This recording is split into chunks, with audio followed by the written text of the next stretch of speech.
The wind screamed through the pines like a wounded animal, bending trunks that had stood for 100 years.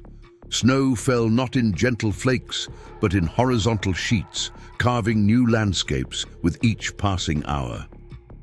In the merciless heart of this Colorado blizzard, a woman named Mary Collins had surrendered to the inevitable. Before we jump back in, tell us where you're tuning in from. And if this story touches you, make sure you're subscribed, because tomorrow I've saved something extra special for you. Her unseeing eyes, clouded by milky cataracts, were closed against the cold. Her body curled tightly around itself, a final instinct of self-preservation, even as her mind accepted death.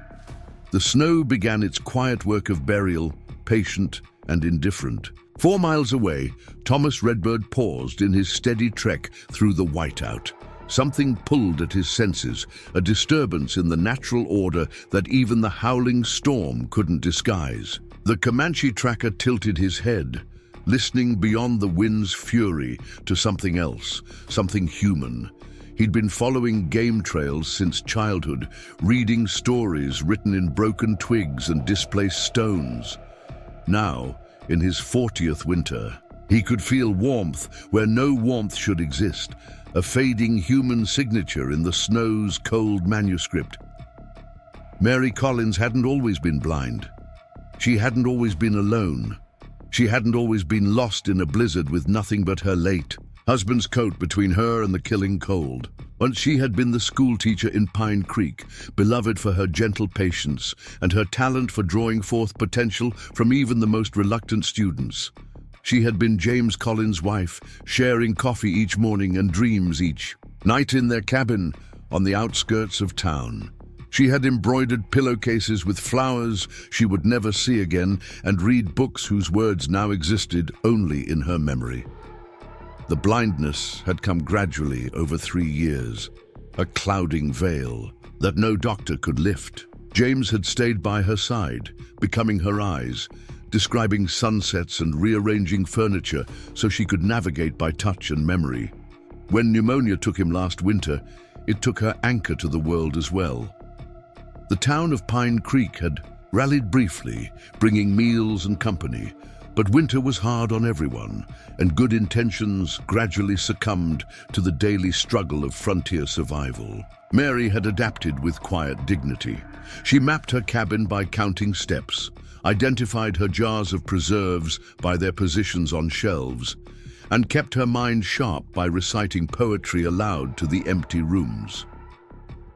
She attended church when someone remembered to fetch her, and she sold her intricate knitting, done entirely by feel at Robert Winter's general store.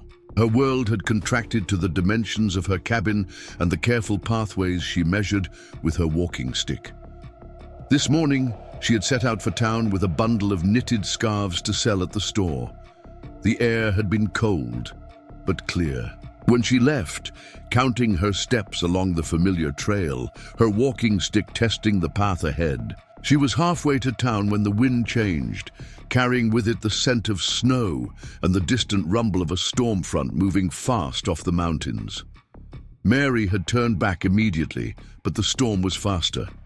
The wind shifted again and again, disorienting her, erasing the subtle landmarks she relied upon, the twisted pine at the bend, the boulder shaped like a bear, the dip where water collected in spring. Each step became a gamble, her walking stick finding only virgin snow where there should have been a packed trail. The cold deepened, seeping through her layers of clothing. Her anxiety blossomed into fear when she realized she'd been walking too long, that her cabin should have appeared by now. The storm's voice rose from a growl to a roar, drowning out all other sounds, including the small, determined voice in her mind that had kept her going since James died. When she fell the first time, Mary got back up. When she fell the second time, her frozen fingers fumbling to keep hold of her walking stick, she got up more slowly. The third time, with the snow past her knees and her sense of direction completely gone, she remained on her knees. A lifetime of quiet fortitude had taught her to recognize the difference between difficulties that could be overcome and those that must be accepted. She was 62 years old, blind, alone in a Colorado blizzard without landmarks or hope of rescue. With the practical clarity that had defined her life, Mary Collins recognized her death when it came for her. She settled herself against what felt like a fallen log, pulling James's old coat tighter around her body. Perhaps it was fitting to die in a world turned white, a blank page at the end of her story. She thought of her students, now grown with children of their own. She recalled James' voice describing the sunset on their last evening together. She whispered fragments of Tennyson into the storm, to strive, to seek, to find, and not to yield. Though in the end, she had yielded after all.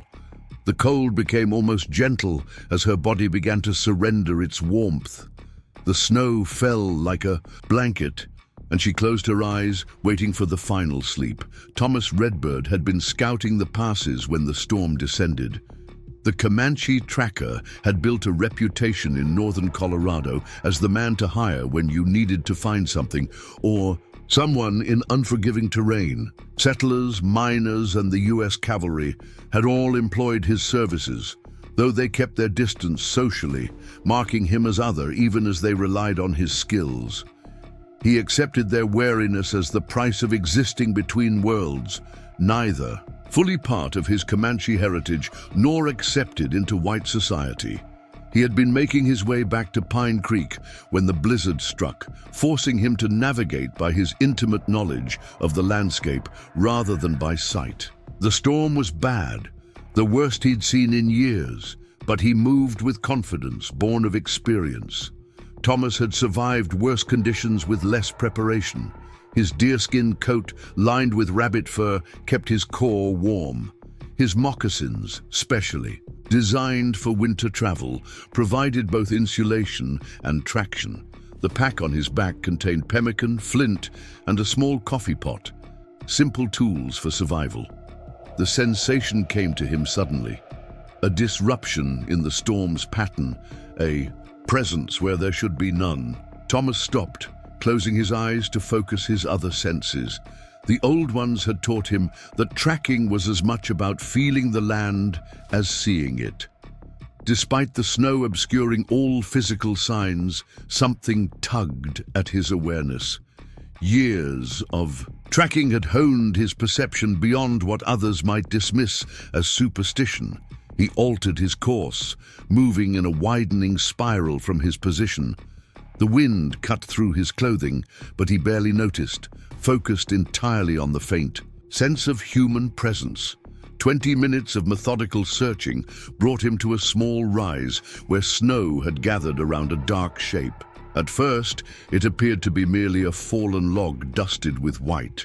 Then he saw the edge of a coat, and beneath it, the unmistakable curve of a human form. Thomas knelt beside the nearly buried figure and brushed away snow to reveal a woman's face. Her skin was pale with cold, lips tinged blue, but a faint cloud of breath proved she still lived. He recognized her, the blind schoolteacher from Pine Creek, widowed last year. He had spoken with her only once when she had asked about local plants for her students, but he remembered her dignity and the way she had treated him with a natural respect that others in town rarely offered. "Mrs. Collins," he said, his voice raised against the wind. "Mary Collins." No response came from the still figure. He pressed his fingers to her neck, feeling a pulse, thready and weak, but present. Thomas knew she had perhaps minutes left before her heart surrendered to the cold. Acting swiftly, he removed his rabbit fur coat and wrapped it around her, then gathered her limp form into his arms. Her body was light, fragile as bird bones against his chest. The nearest shelter was his own winter camp, a small cave beneath an overhanging rock ledge about a mile away. It offered protection from the wind and a fire pit he had already stocked with dry wood. Thomas oriented himself by the slope of the land and the direction of the wind. Then began the arduous journey, carrying Mary through snow that sometimes reached his thighs. The storm's fury intensified, as if angered by his defiance of its deadly intent. Visibility dropped to mere feet, and the cold bit through his buckskin shirt, now his only protection against the elements. Preparing and narrating this story took us a lot of time, so if you are enjoying it, subscribe to our channel. It means a lot to us. Now back to the story. Thomas set his jaw against the discomfort and kept moving, one careful step after another, cradling his unconscious burden. His breath came in sharp bursts of white vapor as he pushed his body to its limits, knowing that stopping meant death for them both. The journey stretched from minutes into an hour, each step a battle against exhaustion and cold. When at last the dark outline of the rock ledge appeared through the swirling snow, Thomas felt a surge of energy. He ducked beneath the overhang into the relative shelter of the shallow cave. The space was small but adequate, with a stone-lined fire pit at its center and a supply of firewood stacked against one wall. Dried herbs hung from small crevices in the rock, medicine gathered during warmer months. Thomas laid Mary gently on a bed of pine boughs, then immediately set to work. On the fire, his fingers stiff with cold, fumbled with the flint until sparks caught the tinder. He fed the flames carefully, building from twigs to branches until a steady fire pushed back the cave's darkness. Only then did he turn his full attention to the woman who lay unmoving beside the growing warmth. Mary's condition was grave. Her extremities showed early signs of frostbite, her breathing shallow and irregular. Thomas removed her snow-crusted outer garments and wrapped her in the dry trading blankets he kept in the cave. He heated water in his small pot and added pine needles and dried willow bark, a tea to warm her from within and ease the pain that would come if she survived. As he worked, Thomas spoke to her in a steady, quiet voice, first in Comanche, the language of his childhood, then in English, telling her where she was, what he was doing, that she was safe now. He had learned that even in unconsciousness, people often registered voices. Whether she could hear him or not, the act of speaking formed a connection, a lifeline pulled taut between her fading spirit and the waking world. "The storm will pass by morning," he told her as he gently rubbed feeling back into her hands. "When it clears, I will take you to town to the doctor. Until then, we wait here where it's warm." His hands moved with practiced efficiency, checking for broken bones or other injuries hidden beneath the cold-induced stillness. Finding none, he propped her closer to the fire, arranging the blankets to capture and hold the heat. Night deepened outside the small cave, and the storm's voice grew hoarse with constant howling. Inside, Thomas maintained his vigil. He boiled more tea, spooning small amounts between Mary's pale lips. He added wood to the fire precisely when needed, never allowing the flames to falter. Occasionally, he stepped to the cave's entrance to gauge the storm's progress, or to gather more snow to melt for water. Otherwise, he remained beside the unconscious woman, watching for any change in her condition. It was just past midnight when Mary stirred for the first time. Her eyelids fluttered, then opened to reveal clouded irises that stared blindly upward. Confusion crossed her features, followed quickly by fear. "Where?" she began, her voice a dry whisper. "You're safe," Thomas answered immediately. "I found you in the snow during the storm. We're in a shelter now." Mary's hands moved restlessly, feeling the unfamiliar blankets, reaching out to orient herself in this new space. When her fingers brushed against Thomas's arm, she flinched, then paused. "Who are you?" "Thomas Redbird. I do tracking work around Pine Creek." Recognition softened her features. "The Comanche guide. I remember your voice from the schoolhouse. You told my students about medicinal plants." "Yes." He offered her a cup. "Of the warm tea. Can you drink? It will help with the cold." Mary struggled to sit up, and Thomas supported her shoulders with a steady hand. She accepted the cup, her fingers wrapping around it gratefully. After taking a sip, she asked, "How did you find me?" I was I thought I was going to die out there.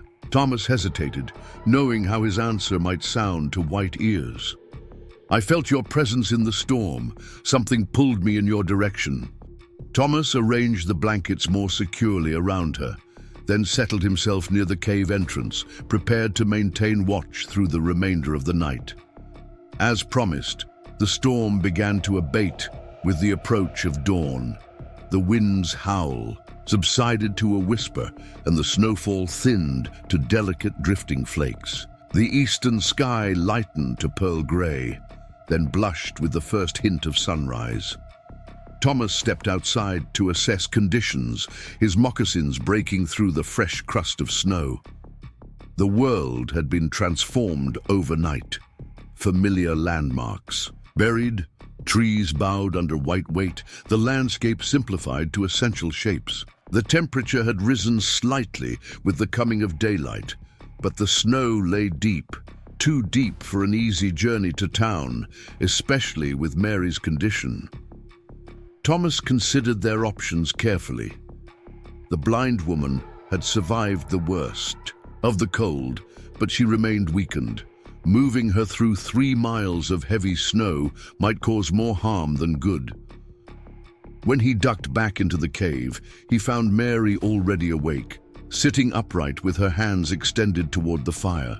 "Morning comes," she said, sensing his return. "The storm is passing." "Yes," Thomas added fresh wood to the flames. "But the snow is very deep. Walking to town will be difficult." Mary nodded, accepting this assessment. "What do you suggest?"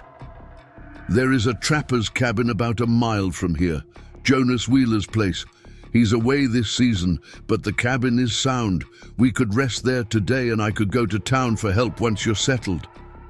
"You know where the key is hidden?" Mary asked. Thomas made a small sound that might have been amusement. "I know how to open a door when needed." A smile touched Mary's lips. "Of course. Well, Mr. Redbird, Thomas, I place myself in your capable hands. Whatever you think best." They broke their fast with the last of Thomas's pemmican and melted. Snow heated to a simmer. Mary insisted on standing, though she winced as blood flowed painfully back into her frost-nipped extremities. Thomas watched her test her strength, noting both her determination and her practicality. She did not push beyond what her body could reasonably manage, nor did she shy away from necessary movement despite the discomfort. When it came time to leave their shelter, Thomas wrapped Mary in both blankets and his fur-lined coat. He shouldered his small pack and offered his arm for guidance. She hesitated only briefly before placing her hand in the crook of his elbow, her touch light but secure. "The snow is about knee-deep," he warned as they ducked out from under the rock ledge. "I'll break trail, but it will be slow going." Mary nodded, her face turned up to feel the gentle snowflakes still falling. "I'm stronger than I look," she assured him, "and I've had practice following a guide." The journey to Wheeler's cabin was indeed arduous. Thomas moved forward deliberately, stamping down snow to create an easier path for Mary to follow. She kept one hand on his arm and extended her other before her, an instinctive gesture from years of navigating without sight. They stopped frequently to rest, Thomas describing their surroundings each time: the snow-laden pines, a frozen creek bed, the tracks of a fox that had passed recently. Mary listened to these descriptions with evident pleasure. "It's been a long while since anyone bothered to be my eyes," she confessed during one rest. "After James died, people tried at first, but they grew uncomfortable with it. They thought it made me sad to hear about things I couldn't see." "Does it?" Thomas asked. She shook her head. "No. It connects me to the world. Without those details, I'm truly blind. With them, I can still see, just through different means." Thomas considered this, then described the way sunlight was now breaking through the clouds, creating diamonds of light on the snow's surface. Mary's face lifted toward the warmth she could feel but not see, a smile of simple pleasure illuminating her features. When Wheeler's cabin finally came into view, Thomas felt a surge of relief. The small structure stood sturdy despite the snow, piled against its walls and roof. Smoke rose from the chimney, surprising him. Someone was already there. "There's smoke," he told Mary, his posture tensing slightly. "Someone's taken shelter in the cabin." "Perhaps others caught in the storm," Mary suggested. As they approached, the cabin door swung open to reveal Robert Winters, the Pine Creek storekeeper, his round face registering shock at the sight of them. "Mrs. Collins, good heavens!" he exclaimed, hurrying forward through the snow. "The whole town's been in an uproar. When you didn't arrive at the store yesterday and then the storm hit..." He faltered as his gaze shifted to Thomas. Suspicion, replacing concern. "Redbird, what are you doing with her?" Before Thomas could respond, Mary spoke firmly. "Mr. Redbird saved my life, Robert. I was lost in the blizzard, and he found me and sheltered me through the night. I'd have frozen to death without his help." Winters looked between them, clearly struggling to reconcile this information with his preconceptions. "Well, that's good then," he managed finally. "Dr. Grant and a search party set out at first light. I was to wait here in case you came this way." He took Mary's arm, effectively placing himself between her and Thomas. "Let's get you inside and warm. The doctor will want to examine you when he returns." Thomas remained where he stood as Winters led Mary toward the cabin. At the doorway, she stopped and turned back, her face searching in his general direction. "Thomas," she called, "you're coming inside as well, aren't you?" A moment of silence stretched between them. Winters' expression tightened with disapproval, but he said nothing, clearly unwilling to contradict Mary after her ordeal. "I should go meet the search party," Thomas said finally. "Let them know you're safe." Mary's clouded eyes somehow found him unerringly. "Please," she said simply. "I'd rest easier knowing you were warm too." Something in her voice, a blend of genuine concern and quiet insistence, made refusal impossible. Thomas nodded, then realized she couldn't see the gesture. "I'll come," Indun, he said. The cabin's interior was basic but comfortable, with a wood stove radiating heat, a rough-hewn table with chairs, and a cot tucked against one wall. Winters had maintained a good fire, and the single room was pleasantly warm after their trek through the snow. He immediately busied himself with settling Mary on the cot and preparing hot coffee from his supplies. Thomas took a position near the door, his back against the wall, watching as Winters fussed over Mary with nervous energy. The storekeeper's questions tumbled out rapidly. How far had she wandered? How had Redbird found her? Had she been afraid alone with the Indian all night? The last question, though softly spoken, carried clearly in the small cabin. Mary's response was measured but firm. "I was certainly afraid of dying in the blizzard, Robert. I was not for a moment afraid of the man who risked his own life to save mine." She turned her face toward Thomas. "And I wasn't alone with the Indian. I was with Thomas Redbird, who treated me with nothing but respect and care." Winters had the grace to look abashed. He handed Mary a cup of coffee, then reluctantly offered one to Thomas as well. The three sat in uncomfortable silence, the only sounds the crackling of the fire and the occasional drip of melting snow from the eaves. The tension was broken by the arrival of Dr. Grant and Mayor Hayes, stomping snow from their boots as they burst through the door with evident relief at finding Mary alive and relatively well. Their reaction to Thomas's presence mirrored Winters', initial suspicion giving way to awkward gratitude once Mary explained what had happened.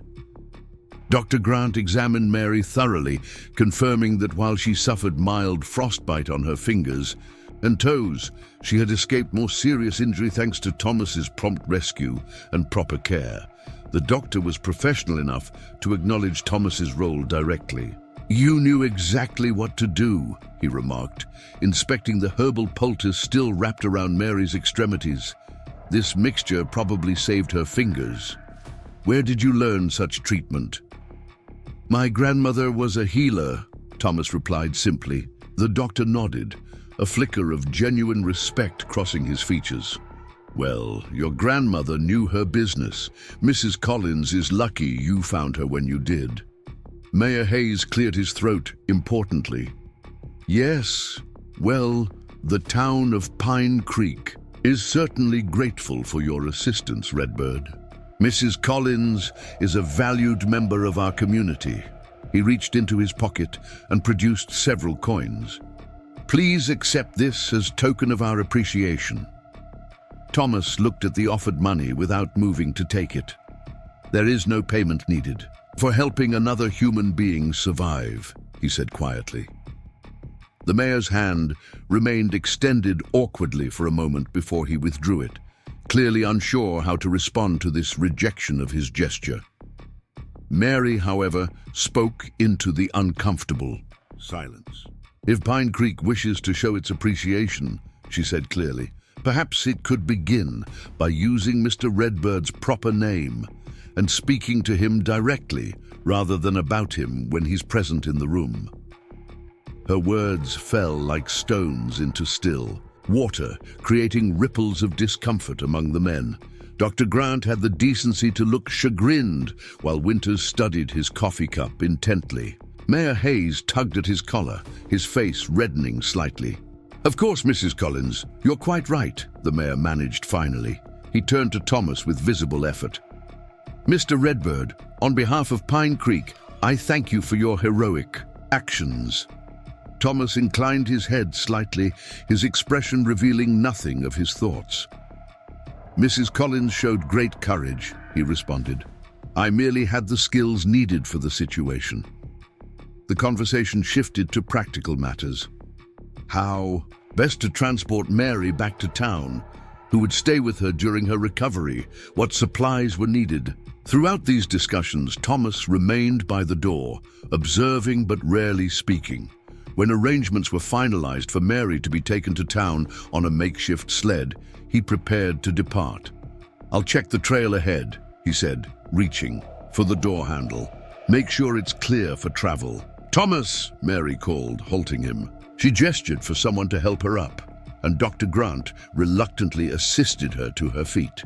With careful steps, she crossed to where Thomas stood. I haven't properly thanked you, she said, her voice low enough that the others couldn't easily hear. No thanks are necessary, he replied. Nevertheless, you have them. She extended her hand, and when he took it, she covered their clasped hands with her other one. I would be honored if you would visit me once I'm settled back home. I make a decent cup of tea, and I find I've developed a taste for your stories. Thomas was acutely aware of the others, watching this exchange with varying degrees of discomfort and disapproval. In Pine Creek, such an invitation crossed boundaries rarely breached. Yet Mary's expression held nothing but genuine regard, and he found himself unwilling to refuse her simple request. When the trails are clear, he agreed quietly. She smiled, her clouded eyes somehow warm despite their inability to see. I'll listen for your step on the porch. With a final squeeze of his hand, she released him and made her careful way back to the cot. Thomas stepped outside into the bright, snow-covered day. The storm had passed completely now, leaving behind a transformed landscape glittering under a clear blue sky. He paused for a moment, looking back at the cabin where voices now rose in preparation for the journey to town. Something had shifted during the night in that small cave, not just for Mary Collins, pulled back from the edge of death, but for Thomas Redbird as well.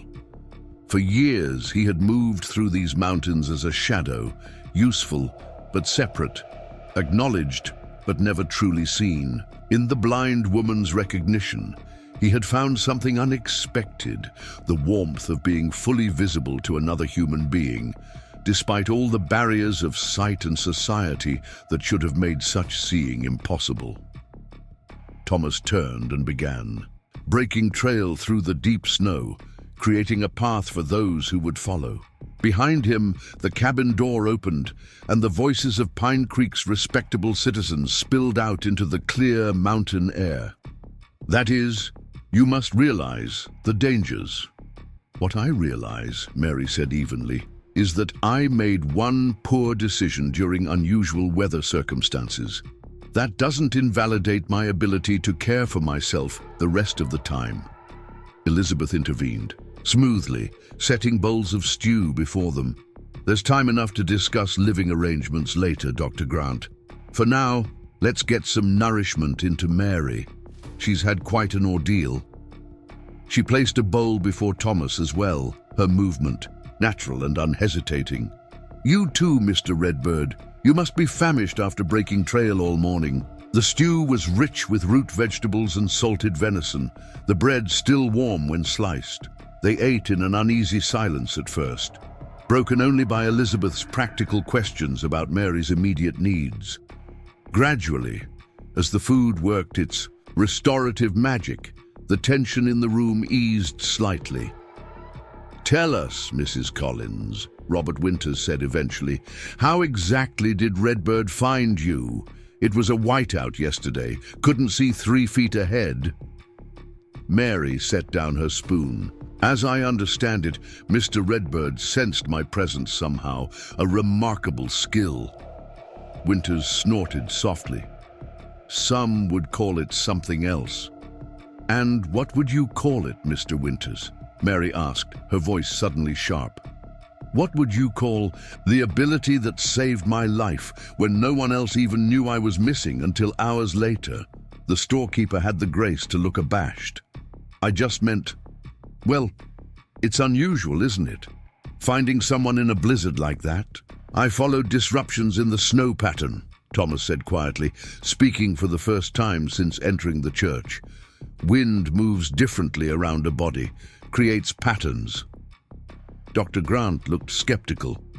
"In a full blizzard, with snow falling, so thick you couldn't see your hand before your face?" Thomas met his gaze steadily. "Not everything requires seeing to be known." Mary smiled at this, her clouded eyes turning toward his voice. "Exactly so. Some things are felt rather than seen." She reached for her teacup, her fingers finding it unerringly. "I've learned that sight is just one way of perceiving the world, and not always the most important one." The doctor's expression softened as he watched her. "You've adapted remarkably. Well, to your condition, Mrs. Collins, few would have your fortitude. Necessity is a strict teacher, Doctor. When James died, I had 2 choices, adapt or perish." She sipped her tea, then added more quietly, "Yesterday in the snow, I chose the latter. Mr. Redbird forced me to reconsider." A thoughtful silence followed this statement. Elizabeth broke it by rising to serve apple cobbler, still warm from the oven. As she set a portion before Thomas, she asked, "Will you be staying in town for a while, Mr. Redbird? Or do you have scouting work waiting?" Thomas looked up, surprised by the neutral courtesy in her tone. "I have no immediate work," he admitted. "The passes will be snow-blocked for at least a week after this storm." "Then perhaps," Mary said, "you might consider a commission from me." Robert Winters nearly choked on his cobbler. "A commission from you? Whatever for, Mrs. Collins?" Mary turned toward the storekeeper's voice, her expression serene but determined. "My roof needs repairs before the next snow. The north corner leaks, and I've been unable to find anyone with time to fix it." "But surely one of the men in town," Winters began. "Have all been too busy for the past 3 months," Mary finished for him. "And now, with storm damage to their own properties, they'll be busier still." Dr. Grant frowned. "Is this wise, Mrs. Collins? After what you've been through?" "What I've been through, Doctor, is a reminder that I need to ensure my home is properly maintained for winter." Mary's voice remained calm, but brooked no argument. "Mr. Redbird has proven himself both capable and trustworthy. I would rather pay for honest work properly done than continue to hope for charity that never materializes." Thomas studied Mary's face, noting the quiet dignity in her expression, the subtle challenge in her posture. She was offering more than employment, he realized. She was offering a public declaration of trust. "I can repair the roof," he said simply, "and check the cabin for other winter weaknesses." Elizabeth nodded approvingly. "That seems sensible to me, and I'd be happy to accompany Mrs. Collins home once she's recovered to help her settle in." Robert Winters stood abruptly. "Well, I should get back to the store, likely to be busy after the storm." He nodded stiffly to Mary. "Mrs. Collins, glad to see you recovered. If you need anything—" "Thank you, Robert," Mary said, her tone making it clear she recognized the hollowness of his offer. After he departed, she sighed softly. "I apologize for putting you in an awkward position, Thomas, but my roof truly does need fixing." "No apology needed," he replied. "I accept the work." Dr. Grant cleared his throat. "I should check on other patients. Mrs. Collins, please rest today and tomorrow. The frostbite needs time." He gathered his bag, nodding curtly to Thomas before departing. As the door closed behind him, Elizabeth chuckled softly. "Well, Mary, you've certainly given the town something to talk about besides the storm damage." Mary smiled tiredly. "Not my intention, but I suppose it's inevitable." "People will always talk," Elizabeth said, gathering the empty dishes. "The question is whether we let their talk determine our actions." She glanced at Thomas. "Some of us have never had that luxury." Thomas met her gaze, surprised again by her perceptiveness. Elizabeth Cooper, he realized, saw more clearly than most in Pine Creek, despite, or perhaps because of, her status as a minister's widow. "If you're finished eating, Mr. Redbird," Elizabeth continued, "perhaps you could help me prepare Mary's room? I've made up the guest chamber, but there's firewood to carry and water to heat." The simple domesticity of these tasks provided a welcome structure for the remainder of the afternoon. Thomas carried firewood, built a warming fire in Mary's room, and fetched water from the well, while Elizabeth prepared clean bandages and heated washwater. Mary rested in a chair by the main hearth, occasionally dozing as the warmth and food restored her depleted energy. By evening, the church had grown quiet. The visitors who had come to inquire about Mary's welfare, their curiosity about her, rescue barely disguised, had departed. Thomas had intended to leave as well, but a heavy snowfall began just before sunset, and Elizabeth insisted he stay for supper. "We have plenty of room," she said when he protested. "The church attic has a cot where traveling ministers sometimes stay. Better than trudging back to your camp in yet more snow." Thomas hesitated, aware of how his continued presence might be perceived. The town can mind its own business," Elizabeth interrupted firmly. "You saved Mary's life. The least we can offer is shelter for the night." Mary, who had been listening from her chair, added softly, "Please stay, Thomas. Your company has been a comfort." Something in her voice, a hint of vulnerability beneath, the customary self-possession, decided him. "Thank you," he said. "I accept." Supper was a simple affair of leftover stew and fresh biscuits, eaten at the small table in the church kitchen. As they ate, Elizabeth asked Thomas about his experiences in the mountains, drawing him out with genuine interest rather than the voyeuristic curiosity he often encountered. Mary listened attentively, occasionally asking questions that revealed her own knowledge of the region's geography and history. "I arrived in Pine Creek 15 years ago when James took the position at the school," she explained. "I taught alongside him until my eyesight began to fail. The mountains fascinated me from the beginning, so different from the rolling hills of Pennsylvania where I grew up. They're unforgiving," Thomas observed, "but fair in their way. The mountains don't care about a person's origins or appearance, only whether they understand the land's rules." "The same might be said of blindness," Mary mused. "It cares nothing for a person's past or plans. It simply presents its rules, and one must adapt or falter." "You've adapted admirably," Elizabeth said, reaching across to pat Mary's hand. Though I still worry about you alone in that cabin." Mary's expression grew distant. The cabin was James's pride. He built most of it himself, adding rooms as we could afford materials. I can't abandon it simply because living there has become more challenging. "No one suggests abandoning it," Elizabeth assured her, "but perhaps accepting more help isn't surrendering independence." Mary sighed, her fingers tracing the edge of her plate in a habitual gesture. "Perhaps, but help offered out of pity rather. Then respect becomes its own kind of prison." Thomas understood this distinction all too well. The conversation shifted to lighter topics. Elizabeth's plans for Christmas decorations in the church, memories of winters past, small-town gossip that required no visual context for Mary to appreciate. Throughout the evening, Thomas observed how carefully the two women included him, never speaking around or about him as others typically did. When Mary retired to her room, Thomas assisted Elizabeth with the dishes before preparing to retreat to the attic cot. As he was bidding her goodnight, she paused in her tidying and said quietly, "You know that your accepting Mary's commission will cause talk."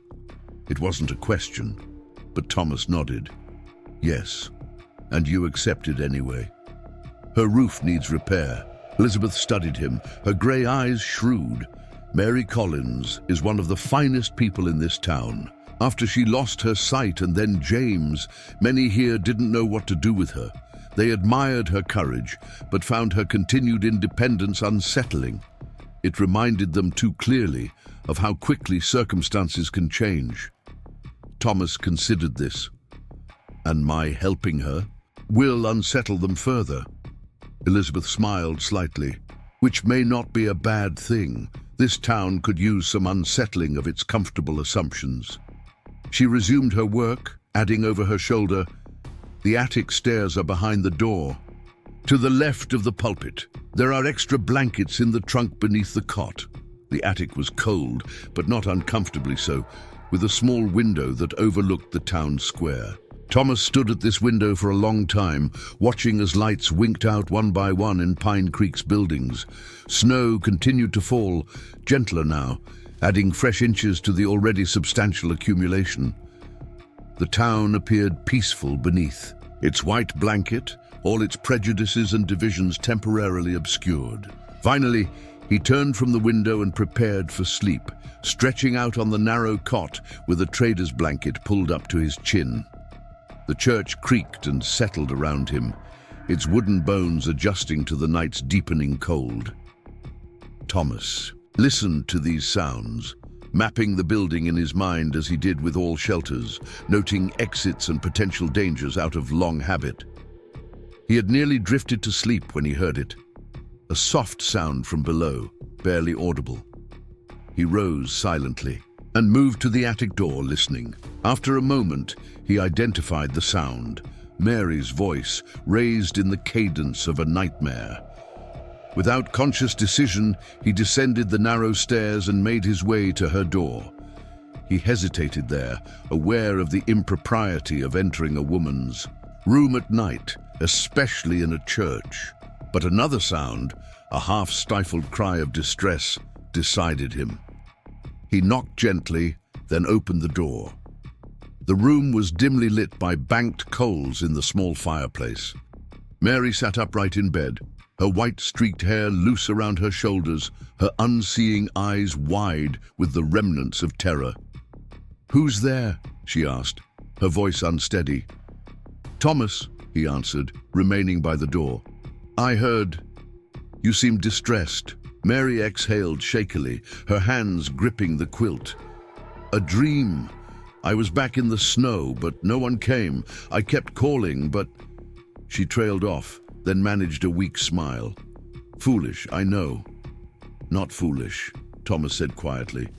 "The body remembers." "Oh, danger." She nodded, visibly collecting herself.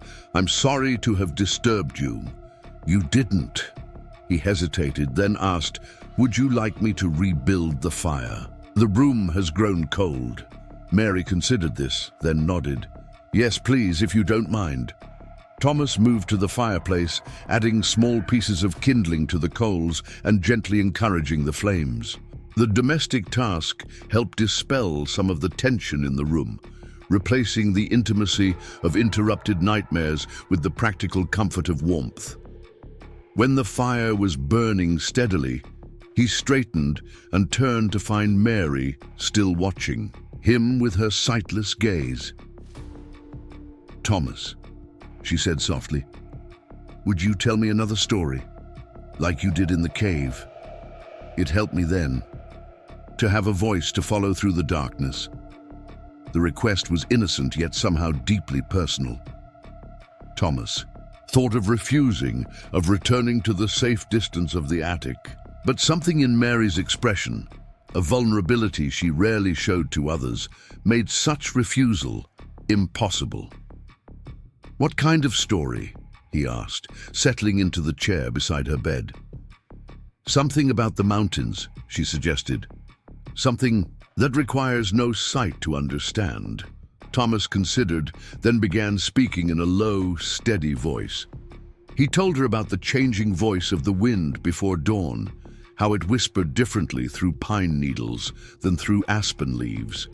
He described the way snowmelt created songs in hidden streams, each with its own rhythm and melody. He spoke of how animals communicated territory and presence through scent and sound, creating invisible maps that overlaid the physical landscape. As he spoke, Mary's tension visibly eased. She leaned back against her pillows, her unseeing eyes half closed, following his voice through landscapes that required no vision to navigate. Eventually, her breathing deepened and slowed, sleep reclaiming her more gently this time. Thomas continued speaking for a few minutes more, softening his voice gradually until he was nearly whispering. Then he fell silent, watching the firelight play across her peaceful features. He rose quietly and moved to the door, pausing to look back at the sleeping woman. Something tightened in his chest. Not desire or even affection, but a simpler, more profound recognition. In saving Mary Collins, he had found someone who saw him clearly despite her blindness, who heard him fully despite society's efforts to render him silent. Thomas closed her door softly and returned to the attic, where he slept deeply for the first time in many nights.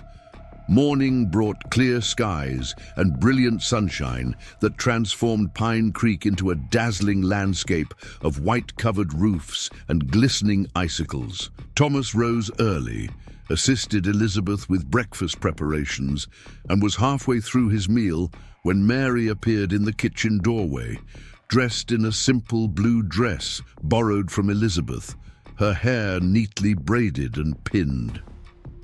"I smell." "Oh, coffee?" she said by way of greeting, her face turned toward the stove with unerring accuracy. Elizabeth laughed. "Your nose has always been better than most people's eyes. Come, sit. Breakfast is nearly ready." Mary made her way to the table with practiced ease, her fingers lightly brushing chair backs to orient herself. She settled across from Thomas, a slight flush coloring her cheeks. "Thank you for last night," she said quietly. "The stories helped." "You're welcome," he replied, equally soft. Elizabeth glanced between them, but made no comment as she served hotcakes and more coffee. The conversation remained light through breakfast, focusing on practical matters. When Mary might reasonably return to her cabin, what supplies would be needed for the roof repairs, which routes through town would be passable after the heavy snowfall. "I should check your cabin today," Thomas said as they finished eating. "Assess the roof damage and make sure no new leaks have started with this snow." Mary nodded. "The spare key is under the blue pottery flower pot on the east side of the porch," Elizabeth supplied. "I've used it often enough when checking on the place." She began gathering dishes. "I can accompany you if you like, Mr. Redbird. I should fetch more of Mary's things anyway." Thomas recognized the offer for what it was, a chance to blunt potential gossip by having a respectable widow accompany him to Mary's home. "Thank you," he said. "That would be helpful. They set out an hour later, after Thomas had cleared the church steps of snow, and Elizabeth had made sure Mary was comfortable with extra quilts and a stack of books in Braille that James had acquired for her before his death. The walk to Mary's cabin took longer than usual, with snow piled high along the streets and paths. Few people were out yet, though smoke rose from most chimneys, and the distant sound of shoveling suggested the town was beginning its recovery from the storm. Mary's cabin stood a quarter-mile beyond the town's edge, a modest structure built of sturdy pine logs with a small covered porch across the front. It was a testament to James Collins' craftsmanship, still solid after 15 years despite minimal maintenance since his death. Snow had drifted against the north wall and across the roof, creating an undulating landscape of white. Thomas circled the cabin twice, examining it with a practiced eye. "The roof needs work," he confirmed, "not just the north corner. Several shingles have come loose along the peak as well." Elizabeth nodded, unlocking the door. James would have seen to it before winter if he'd lived. He was always methodical about such things. The cabin's interior was cold, but not freezing, protected from the worst of the weather by its thick log walls. It was a simple home, one main room with a stone fireplace, a small kitchen area, 2 bedrooms off to one side, and a lean-to addition that held firewood and storage. What struck Thomas most was the careful organization. Everything appeared to have its precise place, from the dishes stacked on open shelves to the books arranged by size on the mantel. "Mary has systems for everything," Elizabeth explained, noticing his observation. "Each item must be returned to its exact spot so she can find it again without sight." Thomas nodded, understanding immediately the practical necessity of such precision. "The repair shouldn't disturb her arrangements inside," he said. "The roof work can be done entirely from outside." "Good." She finds it distressing when things are moved without her knowledge. Elizabeth began gathering clothing from the bedroom, folding each item neatly into a basket she'd brought. "It's not just inconvenience, it's disorienting in a more profound way." Thomas built a small fire in the fireplace to take the dampness from the air, then examined the ceiling carefully for signs of water damage. He found several stains near the north corner, as Mary had mentioned, and a newer seep along the east wall. Outside, he climbed onto the roof, using an old ladder he found leaning against the woodshed. The damage was worse than visible from inside. Years of harsh weather had loosened many shingles, and snow had worked its way beneath them to rot the underlying wood in several places. By the time he descended, Elizabeth had finished gathering Mary's personal items and was wiping dust from the mantelpiece. "How bad is it?" she asked. "Repairable," he answered, "but it will take several days of work and some new materials." Elizabeth nodded. "I can speak to Mayor Hayes about the town covering the cost of materials. After all, Mary's paid her taxes faithfully for years and asked for nothing in return." Thomas doubted the mayor would be so generous, especially if the request was connected to his labor, but he kept this thought to himself. "I'll make a list of what's needed," he said instead, "and begin work as soon as possible." They locked the cabin and began the walk back to town, Elizabeth's basket over one arm. As they passed the general store, Robert Winters emerged, his expression souring when he spotted them. "Mrs. Cooper," he acknowledged, deliberately ignoring Thomas. "Out for a morning constitutional." "Gathering some necessities for Mary," Elizabeth replied pleasantly. "And Mr. Redbird has inspected her roof. It needs significant repair, as she suspected." Winters frowned. "Surely one of the town men could see to that. Ben Porter does carpentry." "Ben Porter has refused the job twice already," Elizabeth said, her tone still pleasant but firmer now. "Mary can't wait another season. Mr. Redbird has the skills and..." is available now. The storekeeper's mouth tightened. People will talk, you know. An Indian working alone at her place. Staying there, most likely, while the work is done. Elizabeth's smile remained fixed, but her eyes hardened. People always find something to talk about, Mr. Winters. Last month it was Mrs. Abernathy's new hat. Before that, the Wilsons' daughter, enrolling in that Denver college. Somehow we all survived those scandals. Winters flushed. It's not the same thing, and you know it. No, Elizabeth agreed, suddenly serious. This is about a good woman who nearly died being helped by the man who saved her life. If people choose to see something improper in that, it reflects on their character, not hers. She adjusted her basket. Now, if you'll excuse us, Mary is waiting. She continued walking, and Thomas followed, feeling the storekeeper's glare on his back. When they were out of earshot, Elizabeth sighed. Robert Winters has appointed himself Pine Creek's moral guardian since his wife died. It gives him purpose, I suppose. His concerns aren't unusual, Thomas observed. Most in town would share them. Elizabeth glanced at him. Most in town have never bothered to know you, Mr. Redbird. They see what they expect to see, nothing more. She smiled slightly. Much like I once expected blindness to diminish Mary. I was quite wrong about that. She's remarkable, Thomas agreed quietly. Yes, and deserving of more than this town's limited understanding. Elizabeth's pace slowed as they approached the church. May I speak frankly, Mr. Redbird? He nodded, curious. Your acceptance of Mary's commission changes things, for her and for you. Pine Creek has tolerated your presence at its edges because you've remained useful but separate. By working directly for Mary, living on her property while repairs are made, you cross boundaries. The town has carefully maintained. I'm aware of the risk, Thomas said, to my standing such as it is. Elizabeth shook her head. I'm not concerned about you. You've clearly survived far worse than town gossip. I'm concerned about Mary. She's more vulnerable than she appears. You think I would harm her reputation? I think, Elizabeth said carefully, that Mary has found in you someone who sees her as a person first, not as a blind widow to be pitied or managed. That's rare for her now.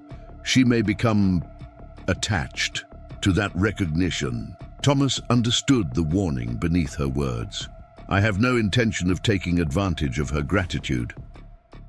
I believe you. Elizabeth studied him openly. But I also believe connections form in unexpected ways, especially between people who share understanding of what it means to be seen incompletely by the world. She sighed. Just be cautious, Mr. Redbird. Mary has lost enough already. They continued to the church in thoughtful silence, each considering the complexities of the path ahead. 3 days passed before Dr. Grant pronounced Mary recovered enough to return to her cabin. During this time, Thomas had begun the roof repairs, working methodically from dawn until dusk, replacing rotted boards and securing new shingles in place. He slept in the lean-to addition rather than the cabin proper, building a small fire in the outdoor pit for cooking and warmth. The arrangement maintained propriety while allowing him to maximize working hours during the short winter days. When the buckboard carrying Mary and Elizabeth arrived at the cabin, Thomas was on the roof, hammering the last row of shingles into place along the eastern edge.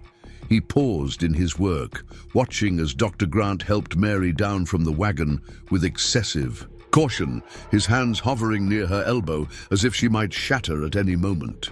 Elizabeth followed with bundles of bedding and provisions, her manner more practical and less fussy. Thomas, Mary called, her face tilted upward toward the sound of his hammering. Is that you on my roof? He set down his hammer. Yes, nearly finished with the east side. A smile brightened her features. Wonderful. How bad was the damage? Repairable, he answered, making his way toward the ladder. The north corner needed new support beams. The rest just needed fresh shingles. Dr. Grant frowned up at him. "I hope you're planning to leave soon, Redbird. Mrs. Collins needs rest and quiet." Mary's smile faded. "Mr. Redbird is working on my behalf, Doctor. I've commissioned him to complete all necessary repairs before winter sets in properly." "But surely now that you're home, it would be better if the repairs were completed properly by someone who knows what he's doing," Mary interrupted firmly. "The roof has needed attention for months, with no takers among the town's menfolk. I'll not turn away competent help now that it's finally being provided." The doctor's lips pressed into a thin line, but he said nothing further on the subject. Instead, he busied himself with giving Elizabeth final instructions for Mary's care. Keep the salve on her fingers and toes, ensure she stayed warm, watch for any signs of infection or increased pain.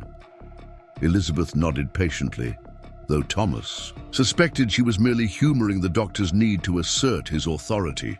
Once Dr. Grant had departed, the atmosphere lightened considerably. Thomas descended from the roof and helped carry Mary's belongings inside, careful to place each item exactly where Elizabeth directed, maintaining the precise order Mary relied upon. The cabin had been thoroughly warmed by the small fire he'd built that morning, and Elizabeth added more logs to build it higher, driving out the last traces of dampness. "It smells like home," Mary said with satisfaction, standing in the center of the main room with her hands lightly touching familiar objects. The back of a chair, the edge of the table, the mantelpiece with its row of small carved animals that James had made during their early years together. "Though cleaner than I left it, I think." Mr. Redbird swept and dusted while working on the ceiling repairs," Elizabeth explained, unpacking food into the small pantry.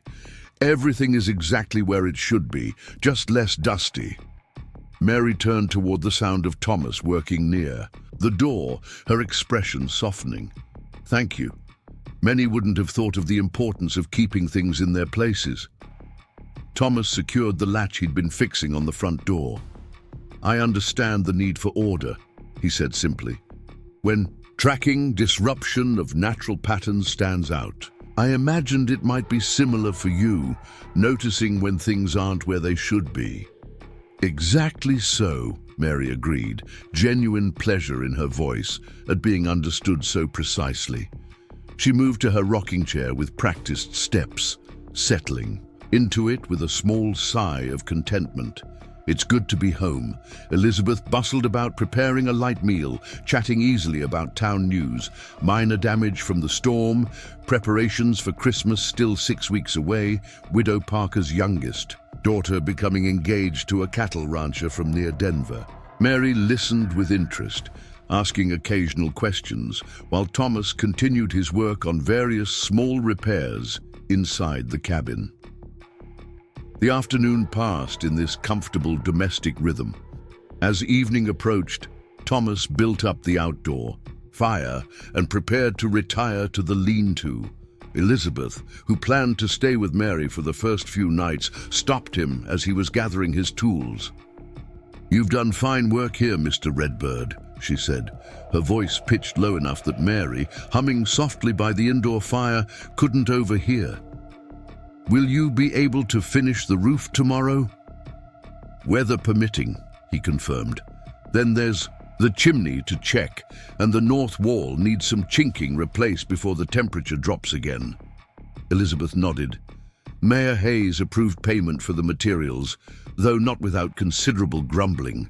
He implied it would be coming from his own pocket rather than town funds. Thomas's expression remained neutral. The materials cost less than expected. The old trading post had leftover shingles they were willing to part with cheaply. "Still, you should be fairly compensated for your labor," Elizabeth insisted. "Mary would want that, even if the mayor doesn't." "We haven't discussed payment," Thomas said. "The work itself is—" He paused, searching for words that wouldn't sound sentimental or foolish.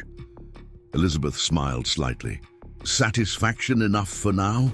He nodded, somewhat relieved at her understanding. "Just be careful, Mr. Redbird," she added, her expression growing serious. "Mary values her independence fiercely.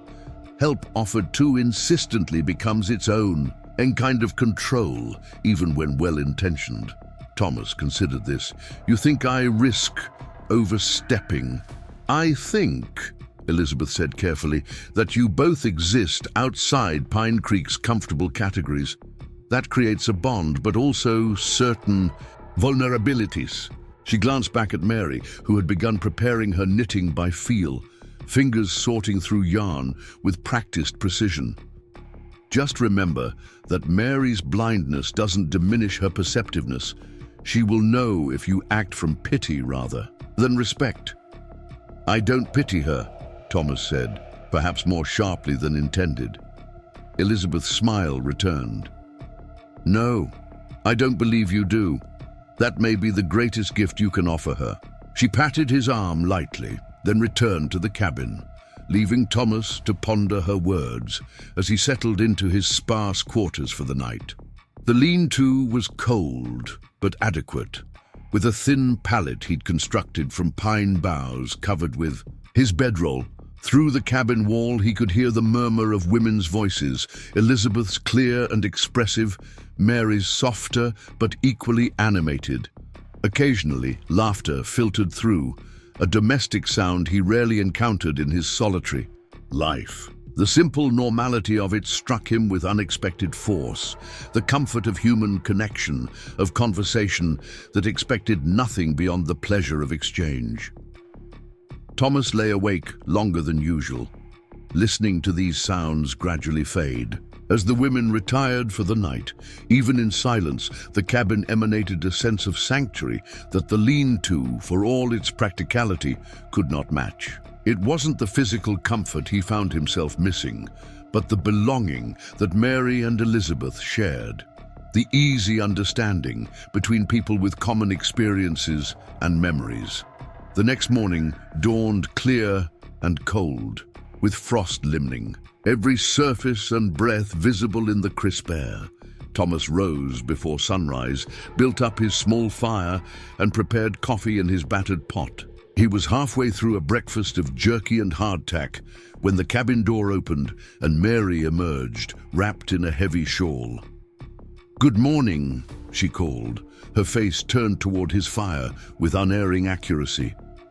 "I smelled coffee and thought I might join you if that's acceptable." Thomas rose quickly. "Of course, but it's very cold out here. The cabin would be more comfortable." Mary smiled, carefully making her way down the 3 steps with one hand trailing along the railing. "After 3 days in that church and a lifetime of being told where I should be most comfortable, I find I crave the open air." She negotiated the packed earth of the yard with measured steps. "Is there somewhere I might sit?" Thomas quickly placed a small crate near the fire. "Here," he said, gently touching her elbow to guide her. "There's a seat just behind you." Mary settled on the crate, extending her hands toward the flames. "Thank you. Is there coffee to spare?" He poured a cup from his pot, wrapping it in a cloth to protect her hands from the hot metal. Mary accepted it gratefully, inhaling the steam before taking a careful sip. "Strong," she observed with appreciation, "just as I like it." "I can fetch milk or sugar from inside," Thomas offered. She shook her head. "This is perfect as it is." She took another sip, then asked, "Is Elizabeth still sleeping?" "I haven't seen her this morning." "Good. She fusses over me terribly, though I love her for it." Mary adjusted her shawl more snugly around her shoulders. "This reminds me of mornings with James. He rose early too, and sometimes I would join him outside while he split wood or tended to early chores. We didn't always talk, just existed together in the dawning day." She smiled softly at the memory. "It's been a long while since I shared morning quiet with anyone." Thomas returned to his seat on an overturned log, uncertain how to respond to this confidence. Finally, he said simply, "The quiet is different when shared." "Yes," Mary agreed, seeming pleased with his understanding. "Exactly so." They sat in companionable silence as the sun crept above the horizon, painting the frost-covered landscape in hues of pink and gold. Birds began their morning songs, and somewhere in the distance, a woodpecker started its rhythmic drumming. Mary tilted her face toward these sounds, a look of peaceful concentration, suggesting she was mapping the world through her ears just as thoroughly as others might through sight. "Will you finish the roof today?" she asked eventually. Thomas evaluated the remaining work mentally. "Yes, if the weather holds, then the chimney and north wall tomorrow." Mary nodded. "And after that, will you return to your usual work?" "When the pass is clear," he confirmed. "There's usually demand for guides once the trails are passable again." "Of course." She hesitated, then added, "I've been thinking about proper payment for your work here. Elizabeth mentioned you secured materials at reduced cost, which is appreciated. But your labor still deserves fair compensation." Thomas set down his coffee cup. "The work itself is..." "If you're about to suggest that helping me is payment enough," Mary interrupted gently, "I must object. Charity is a fine thing when freely given and freely received. But this is business between neighbors, and I insist on treating it as such." Her dignity in this moment, seated on a rough crate in the cold morning air, blind yet seeing clearly to the heart of their interaction, struck Thomas forcefully. She was right, of course. Refusing payment would place their relationship on an uneven footing, with him as benefactor rather than equal. "Very well," he agreed. "Standard rates for roofing work, then." Mary smiled, satisfied. "Excellent. I may also have another proposition for you, if you're interested." Before she could elaborate, the cabin door opened again and Elizabeth appeared, wrapped in a heavy coat and looking mildly scandalized to find Mary outside in the cold. "Mary Collins, what are you thinking, sitting out here in this frost? Dr. Grant would have apoplexy." Mary laughed, a warm, genuine sound. "Then it's fortunate. He's not here to witness my rebellion." "Good morning, Elizabeth. Mr. Redbird has been kind enough to share his coffee." Elizabeth shook her head in exasperation, but smiled nonetheless. "At least come inside for proper breakfast. I've got biscuits in the oven and bacon ready to fry." The mention of food reminded Thomas that he'd been surviving on trail rations for several days. The prospect of fresh biscuits was admittedly tempting. As if reading his mind, Mary turned in his direction. "You'll join us, won't you, Thomas? Elizabeth makes the best biscuits in the territory." He hesitated, aware of how his presence at their table might be viewed by others, but Elizabeth was already nodding in agreement. "Certainly, Mr. Redbird. There's plenty for all." The invitation, offered without reservation or awkwardness, dissolved his hesitation. "Thank you," he said. "I'll just bank the fire here first." Breakfast proved to be as satisfying as promised. Elizabeth's biscuits were indeed exceptional, light and flaky, served with preserves Mary had made from wild berries the previous summer. The bacon was crisp, the coffee plentiful, and the conversation surprisingly easy. Mary asked about the progress on the roof in detail, showing genuine interest in the technical aspects of the work. Elizabeth shared gossip from town without malice, her observations of human foibles both insightful and gently humorous. As they were finishing, Mary returned to her earlier point. "As I was beginning to say outside, Thomas, I have another proposition for you, beyond the current repairs." Thomas set down his coffee cup, curious. "What sort of proposition?" "I've been considering my situation carefully since the blizzard," Mary explained. "While I maintain that living independently is both my right and my preference, I must acknowledge certain limitations that the storm made clear." She folded her hands on the table, her posture straightening as if preparing for a challenge. "I would like to hire you on a more regular basis during the winter months." Elizabeth looked up sharply from her needlework. "Mary, we haven't discussed this." "Because it's not your decision to discuss," Mary replied, not unkindly. "Nor anyone else's but mine and potentially Mr. Redbird's. What exactly would this arrangement entail?" Thomas asked carefully. Mary turned toward his voice. Practical matters only. Checking the property weekly, ensuring adequate firewood is stacked near the door, clearing snow from the path to town after storms, perhaps carrying heavier supplies from winter's store when needed. Essentially, the tasks James would have handled, and which have become more difficult for me since losing my sight. Thomas considered this thoughtfully. The work itself was straightforward enough, and during winter, his guiding jobs were scarce. Still, regular association with Mary would cement his position as an outsider in town's eyes, possibly limiting future work opportunities. "The town will object," he said finally, seeing no reason to pretend otherwise. Mary's mouth quirked in a small, determined smile. "The town objects to my living alone at all. They objected to my continuing to teach after James died. They objected to my refusing to sell the cabin and board with the porters as a charity case.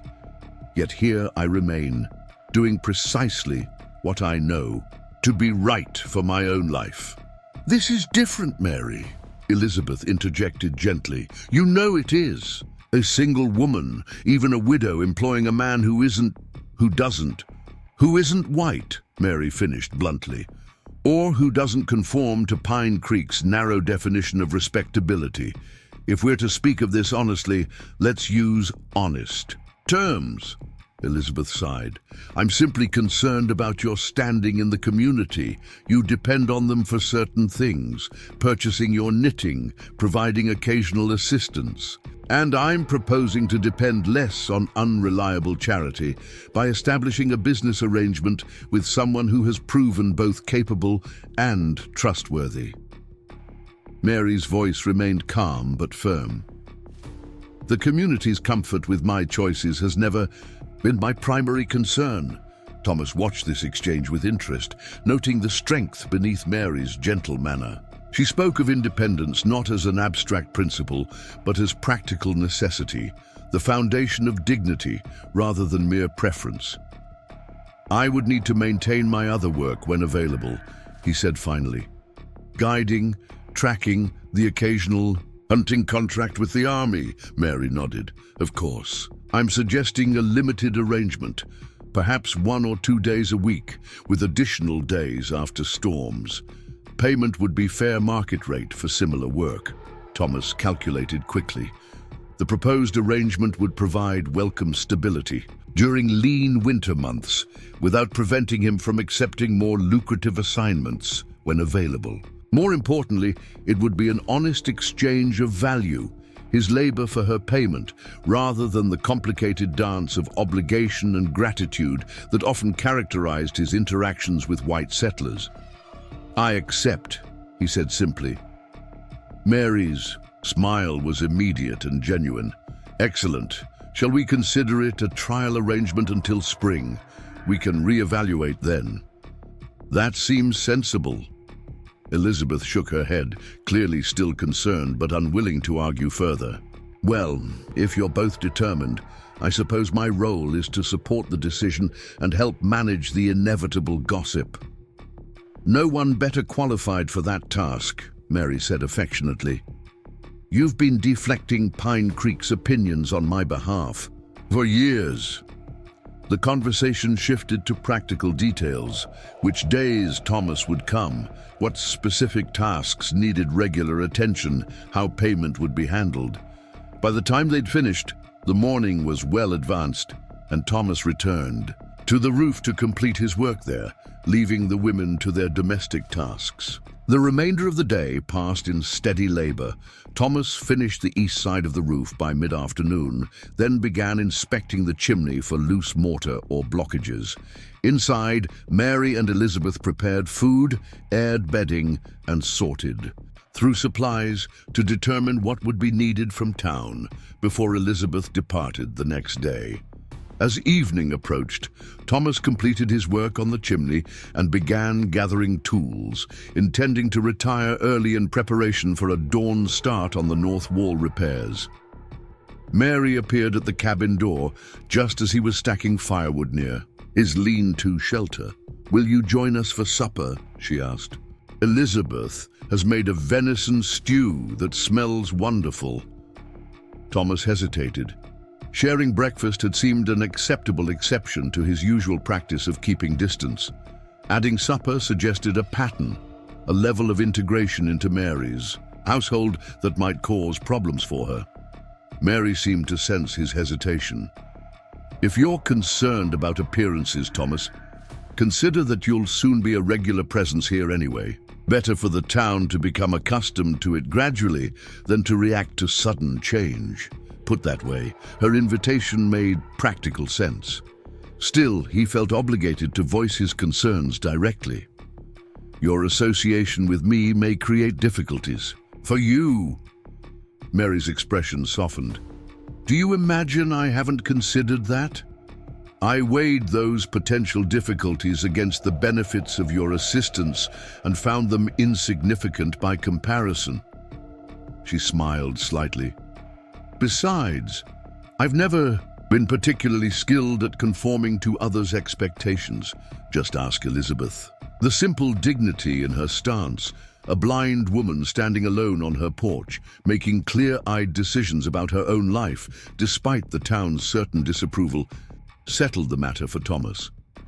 Thank you, he said. I'll join you for supper.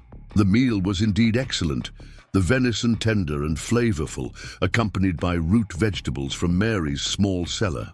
The conversation flowed easily among the three of them, touching on subjects from the practical, weather predictions for the coming month, to the philosophical, the nature of community obligation versus individual freedom. Thomas found himself contributing more than usual, drawn out by Mary's thoughtful questions and Elizabeth's unaffected interest in his perspectives. After they'd finished eating, Elizabeth produced a worn deck of cards. Shall we teach Mr. Redbird how to play your version of whist, Mary? Thomas raised his eyebrows in surprise. Cards? But how? Mary laughed softly. James marked our deck with small notches I can feel with my fingertips. Different patterns for different suits and values. She ran her fingers lightly over a card. Elizabeth handed her, nodding in satisfaction. See? 3 small notches at the corner mean the 3 of spades. We don't play for money, Elizabeth added with mock severity, though Mary would likely clean us out if we did. She has an uncanny memory for which cards have been played. A necessary adaptation, Mary explained. Without sight, I must remember what I cannot see. Thomas examined one of the cards, noting the nearly invisible notches carved with incredible precision into the corner. The care this represented, James Collins creating a system so his wife could continue enjoying a favorite pastime despite blindness, spoke volumes about the man and the marriage he and Mary had shared. I'd like to learn, Thomas said, setting the card down carefully. Thus began a pleasant evening of cards, with Mary and Elizabeth patiently explaining their variation of whist, adapted to work with Mary's tactile card-reading system. Thomas proved a quick study, though he suspected the women were being generous in their play. Mary's fingers moved with practiced ease over each card, her concentration evident in the slight furrow between her brows as she tracked the game's progress. Entirely in her mind, when Elizabeth declared herself too tired to continue and retired to the second bedroom, Thomas expected the evening to conclude. Instead, Mary asked if he might stay a little longer. I'd like to explain my proposition more fully, she said, gathering the cards with practiced movements and returning them to their box, without Elizabeth's well-intentioned concerns intruding. Sleep came slowly, but when it did, it brought no dreams of tracking or hunting or the solitary journeys that had defined his life for so many years. Instead, he dreamed of a small cabin on the edge of town, warm with firelight and the quiet, a rhythm of shared existence. The first significant snowfall after Elizabeth's departure came 2 weeks later, blanketing Pine Creek and the surrounding countryside in 8 inches of fresh powder. Thomas arrived at Mary's cabin before dawn, having walked from his camp by starlight to ensure the path would be cleared by the time she might need to venture out. He found the cabin dark, but for a single candle burning in the window, a beacon Mary had taken to leaving for him on days he was expected. The gesture touched him in ways he found difficult to articulate, even to himself. There was something profound in the idea of a blind woman ensuring light existed for others, a metaphor he wasn't entirely comfortable examining too closely. Instead, he focused on the practical task at hand, shoveling methodically from the cabin steps to the main path that led toward town. The snow was light and powdery, easy to move despite its depth, and Thomas worked steadily, his breath forming. Clouds in the cold morning air. He was nearly finished when the cabin door opened and Mary appeared, wrapped in her heavy shawl with a steaming cup in each hand. "Coffee," she called, her voice carrying clearly in the still morning. "Unless you prefer to finish without interruption." Thomas leaned his shovel against a nearby tree and made his way back to the porch, clearing his footprints as he went to maintain the smooth path he'd created. "Coffee would be welcome," he said, climbing the steps carefully to avoid tracking snow onto the porch. Mary handed him one of the cups, her movements precise and confident. 2 weeks of regular interaction had made her increasingly comfortable navigating around him, her initial hesitancy replaced by the same sure movements she displayed in her own home. 8 inches, I'd guess," she said, sipping from her own cup. "It sounds different underfoot, crisper than the last snow." Thomas raised his eyebrows, impressed by her accuracy. "Just about. How can you tell?" A small smile played at the corners of her mouth. "Sound changes with snow depth, the way voices carry, the muffling of distant noises, the pitch of footsteps. After years of darkness, you learn to read the world through your remaining senses." "Like tracking without sight," Thomas observed. "Exactly so, following evidence that others might overlook." She gestured toward the cleared path with her free hand. "Thank you for coming so early. I know it's a long walk from your camp." Thomas sipped his coffee, savoring its warmth and rich flavor. Mary had quickly learned how he preferred it, strong and black, just as she seemed to intuit many things about him without direct discussion. "It's no hardship," he said. "The forest is peaceful before dawn." Mary nodded, understanding in her expression. "I used to love early mornings for the same reason. The world feels cleaner somehow, less crowded with human concerns." She tilted her face toward the eastern sky, which was beginning to lighten with approaching daybreak. "Is there color in the sunrise yet?" "Some," Thomas replied, "pink at the edges. Thin clouds catching light." Mary smiled, a hint of wistfulness crossing her features. "Pink was the last color to go, you know. When my sight was fading, reds and pinks remained visible longer than blues or greens. I would stare at sunrise like a starving person at a feast, storing up images to carry into darkness." It was the most she had spoken of her blindness since they'd begun their arrangement, and Thomas found himself deeply moved by this glimpse into her experience. "You see differently now," he said. "Not less, just through different pathways." "Yes," she agreed, genuine pleasure warming her voice. "That's precisely it. Thank you for understanding that distinction. Most people speak of my blindness only as loss, never as transformation." They stood in companionable silence as the light strengthened, Thomas occasionally describing changes in the sky, while Mary listened with evident enjoyment. When his coffee was finished, he returned to clearing the final section of path, while Mary retreated inside to prepare breakfast. Their routine had settled into comfortable patterns over the past 2 weeks. On his appointed days, Mondays and Thursdays, with additional visits after storms, Thomas would arrive early, attend to outside chores, then join Mary for a simple breakfast. They would discuss what tasks needed attention, sometimes sharing news or observations from their respective spheres. Thomas found himself speaking more than he typically did with others, drawn out by Mary's genuine interest and thoughtful responses. After the morning meal, he would work steadily until midday, chopping and stacking firewood, making minor repairs, clearing snow or whatever else required attention. Mary continued her own activities, knitting intricate scarves and blankets for sale, preparing preserves from her stored harvest, occasionally writing letters which Thomas would deliver to the post office in town. They existed in parallel, separate yet somehow together, their activities overlapping like circles in a Comanche medicine drawing. As Thomas finished clearing the path to the main road, he observed two figures approaching from town, Mayor Hayes and Robert Winters, both wearing identical expressions of stern determination.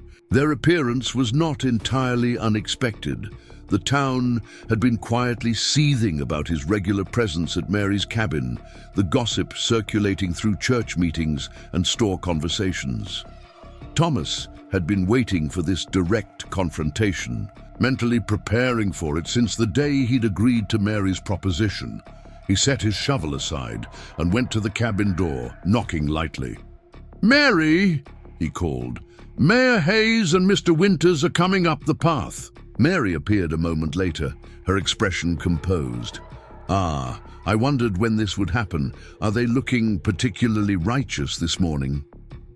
Despite the tension of the moment, Thomas found himself smiling slightly at her perceptiveness. "Very much so." "Well then, let's meet them with composure." She stepped onto the porch, orienting herself with one hand lightly touching the railing. "Would you stand beside me, please? I prefer to face them directly, rather than have them think, 'I'm hiding behind you.'" Thomas moved to her side, impressed yet again by her quiet dignity and strategic thinking. Together they waited as the two men made their way up the freshly cleared path.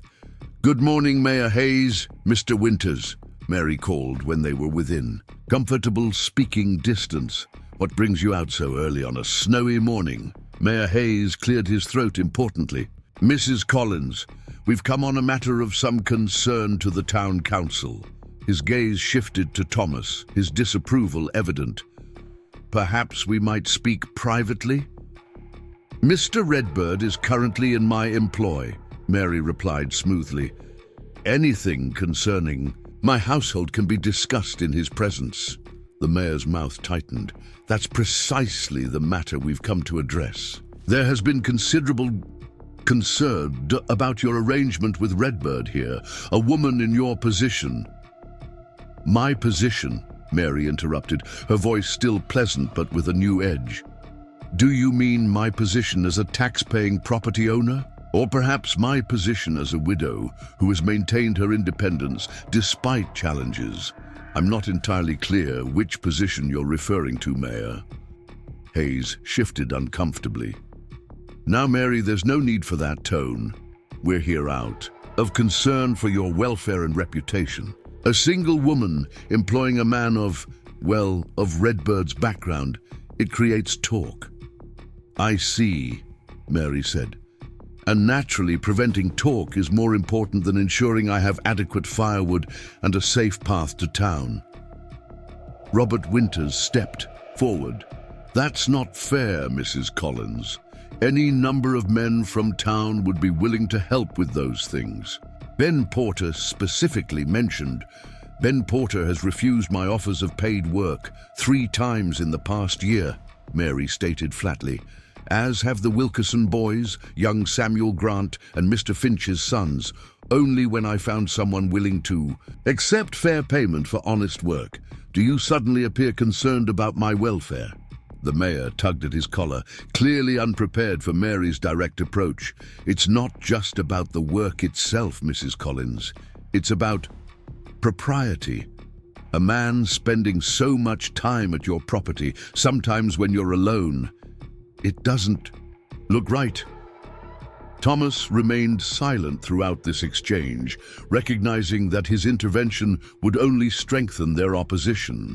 Mary was handling the confrontation with remarkable composure. and he respected her too much to undermine her authority in her own defense. Propriety, Mary repeated thoughtfully. An interesting concern from a town that left me to die in a blizzard. Her voice remained calm, but the words landed with unmistakable impact. Both men flinched visibly. "That's not... we didn't..." Mayor Hayes sputtered. "No one knew you were missing until it was too late," Winters added defensively. "Precisely my point," Mary said. "No one bothered to check on the blind widow during an approaching storm.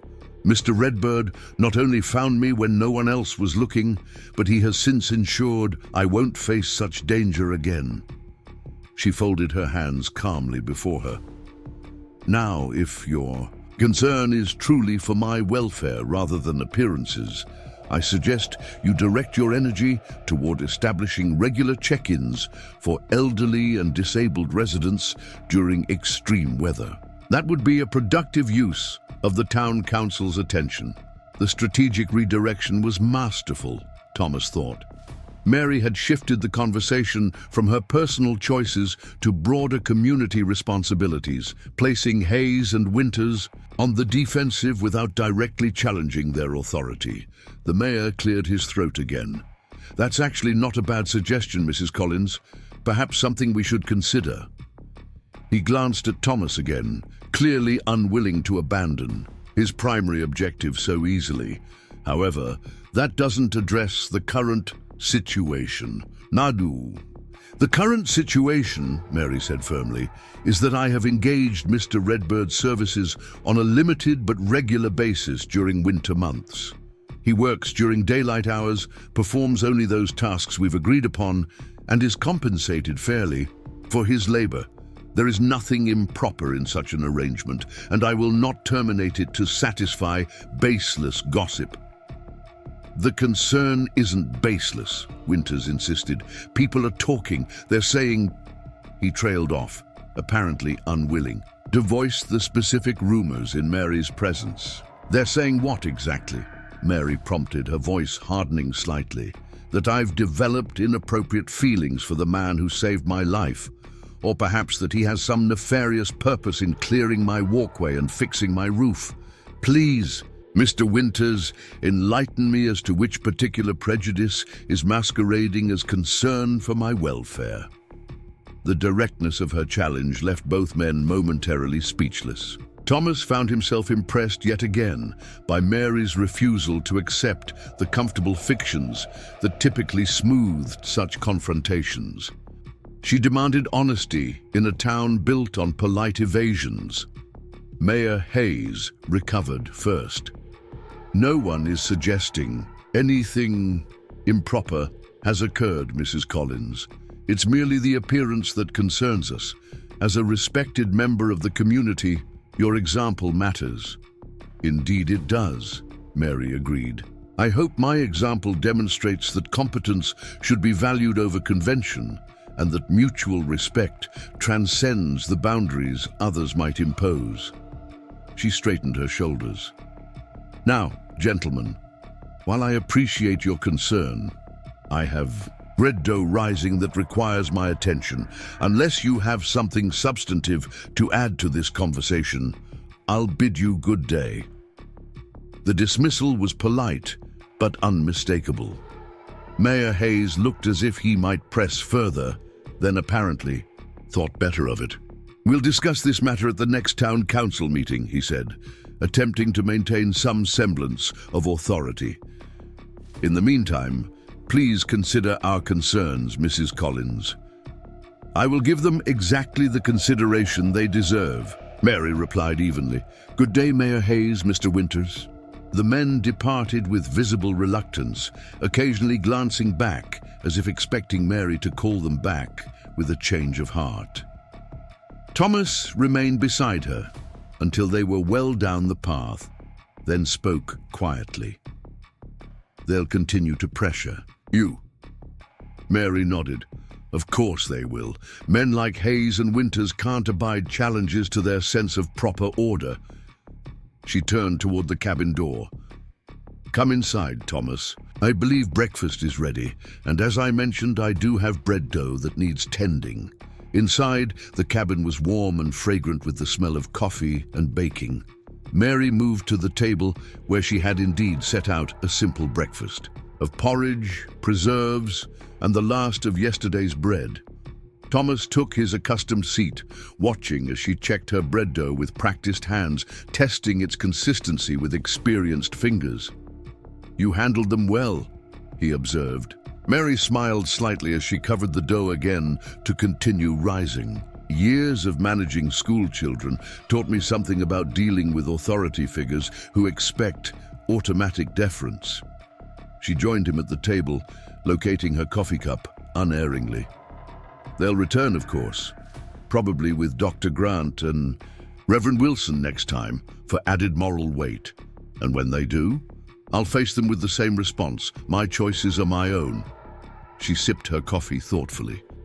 "Though I regret involving you in this conflict, it may affect your other work opportunities." Thomas considered this. It was true that open opposition from town leadership could make his already precarious position more difficult.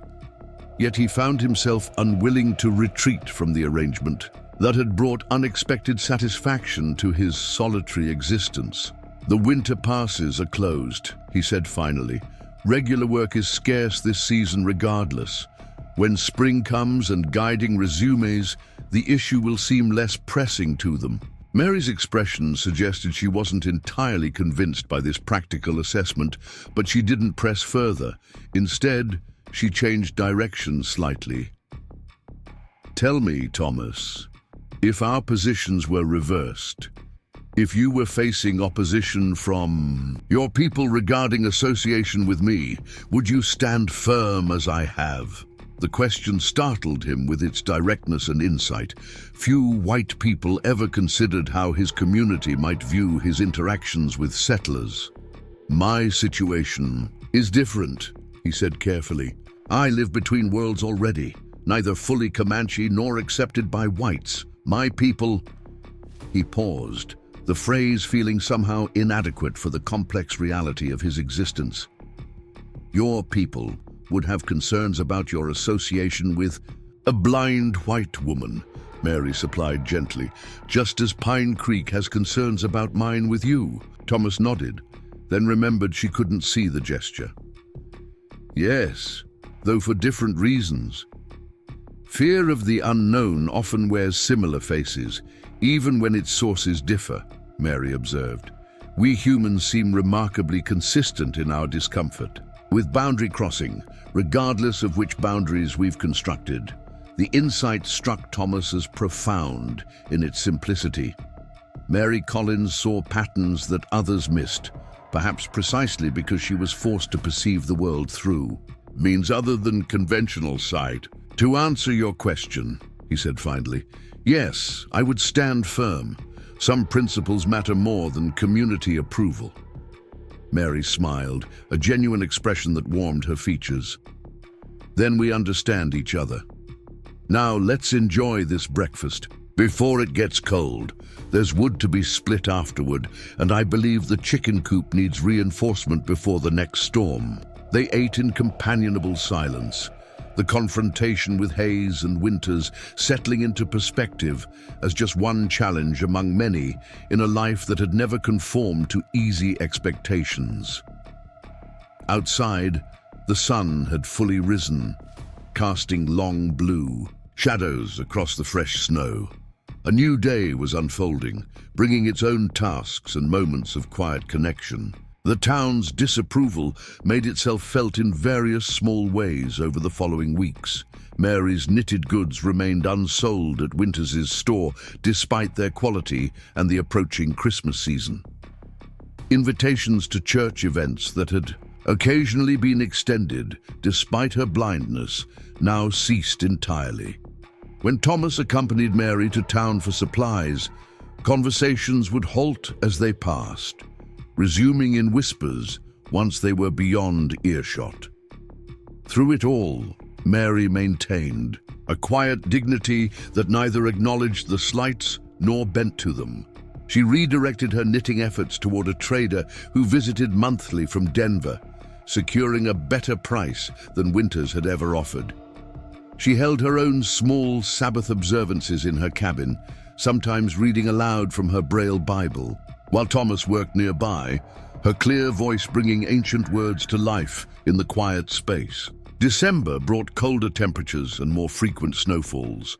Thomas increased his visits to every other day, ensuring Mary had ample firewood and clear paths. The lean-to shelter had proven inadequate against the deepening cold, so Mary insisted he use the second bedroom when overnight stays were necessary during storms. This development, which likely would have scandalized Pine Creek had it become known, was treated by Mary as simple pragmatism. "It makes no sense for you to freeze when there's a perfectly good bed going unused," she stated when Thomas initially protested.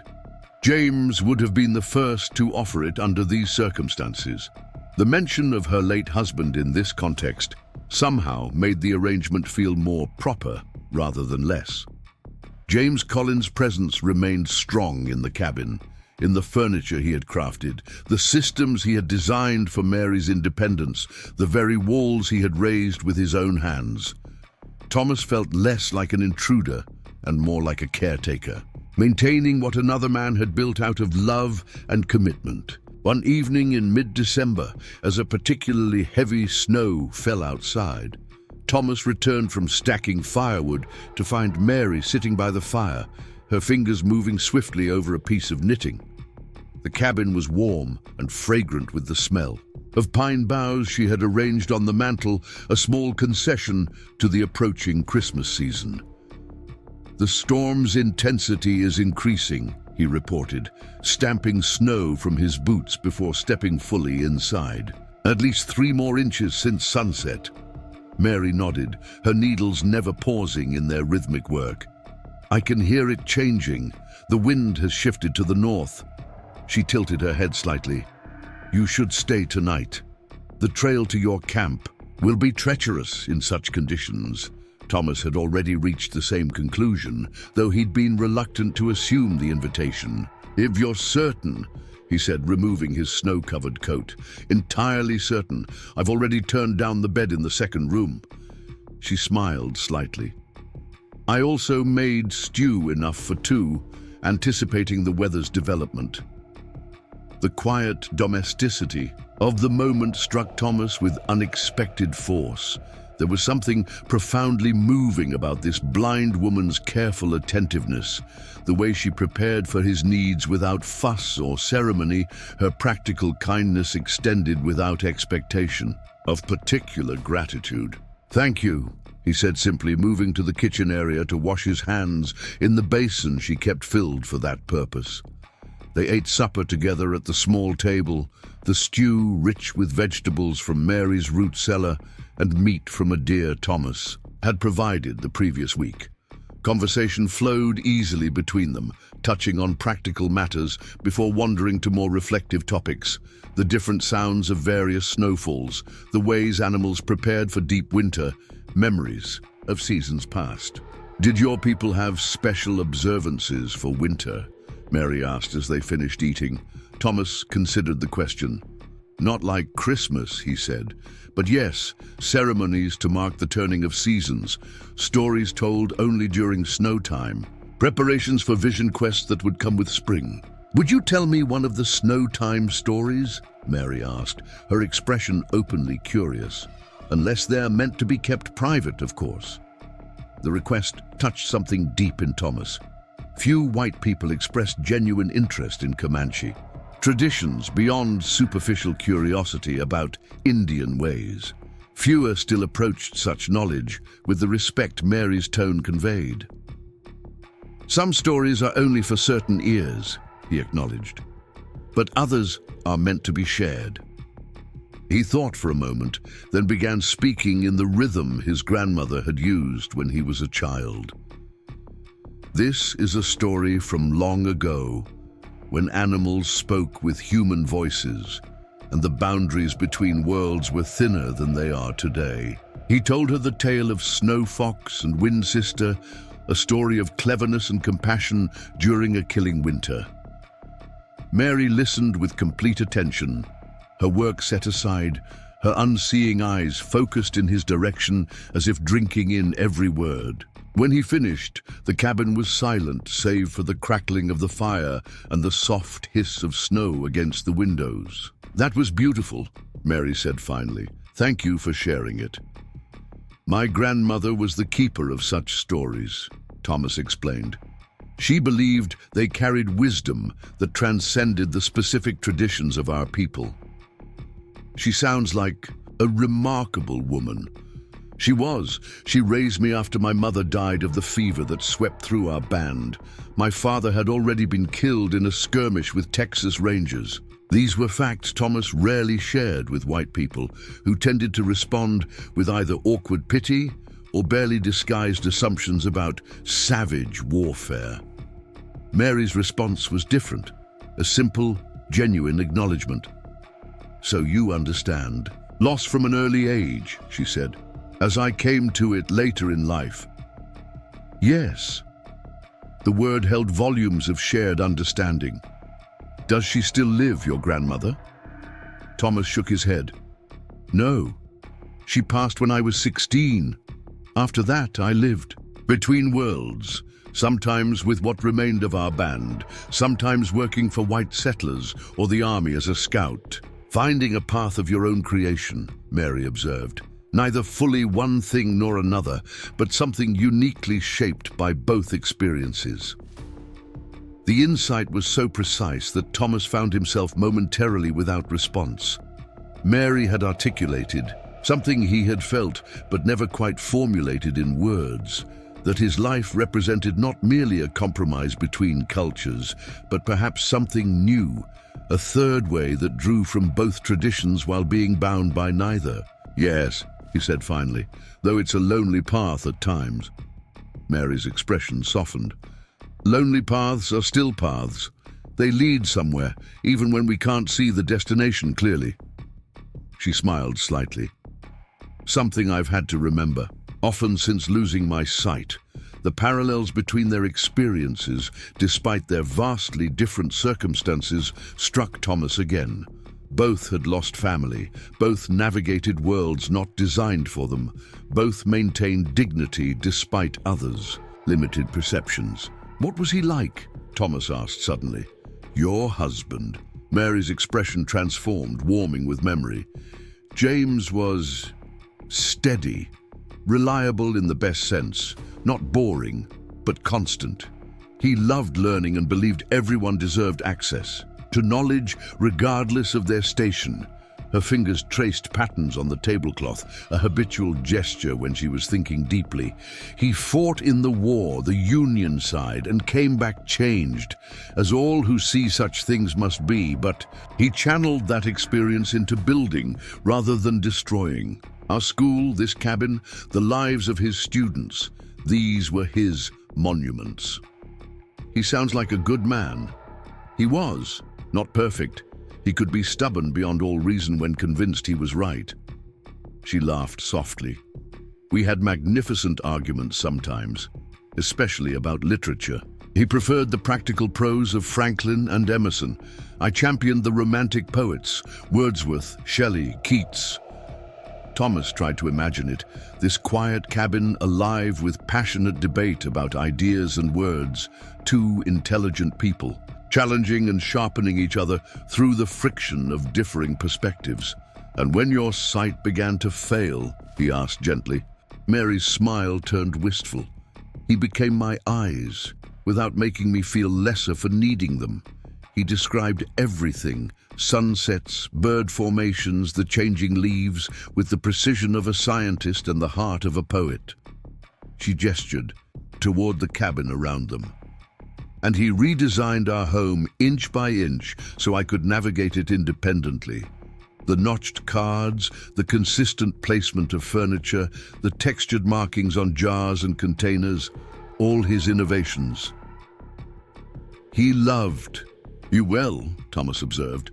"Yes," Mary agreed softly, "he did, and I him." She was quiet for a moment, then added, "The greatest gift he gave me was treating my blindness not as the end of life, but as a different way of living it. He never pitied me, never suggested I was diminished by the loss of sight. Like you, don't treat me as diminished by being Comanche in a white town, Thomas said, the parallel suddenly clear to him. Mary tilted her head, considering this. Perhaps that's why we understand each other so well, she suggested. We've both experienced being defined by a single characteristic in others' eyes, while knowing ourselves to be fully complex humans beyond that limiting view. The insight resonated deeply, articulating what Thomas had felt but not named about their unusual connection. Before he could respond, a particularly strong gust of wind rattled the window frames, drawing their attention back to the storm raging. Outside, "It's getting worse," Mary observed. "I'm glad you're not attempting the trail tonight." Thomas rose and checked the fire, adding another log to ensure it would burn through the night. "The second bedroom will be cold," he said. "I should build up the fire there before it gets any later." Mary nodded. "There are extra blankets in the chest at the foot of the bed and, Thomas..." She hesitated, then continued more softly.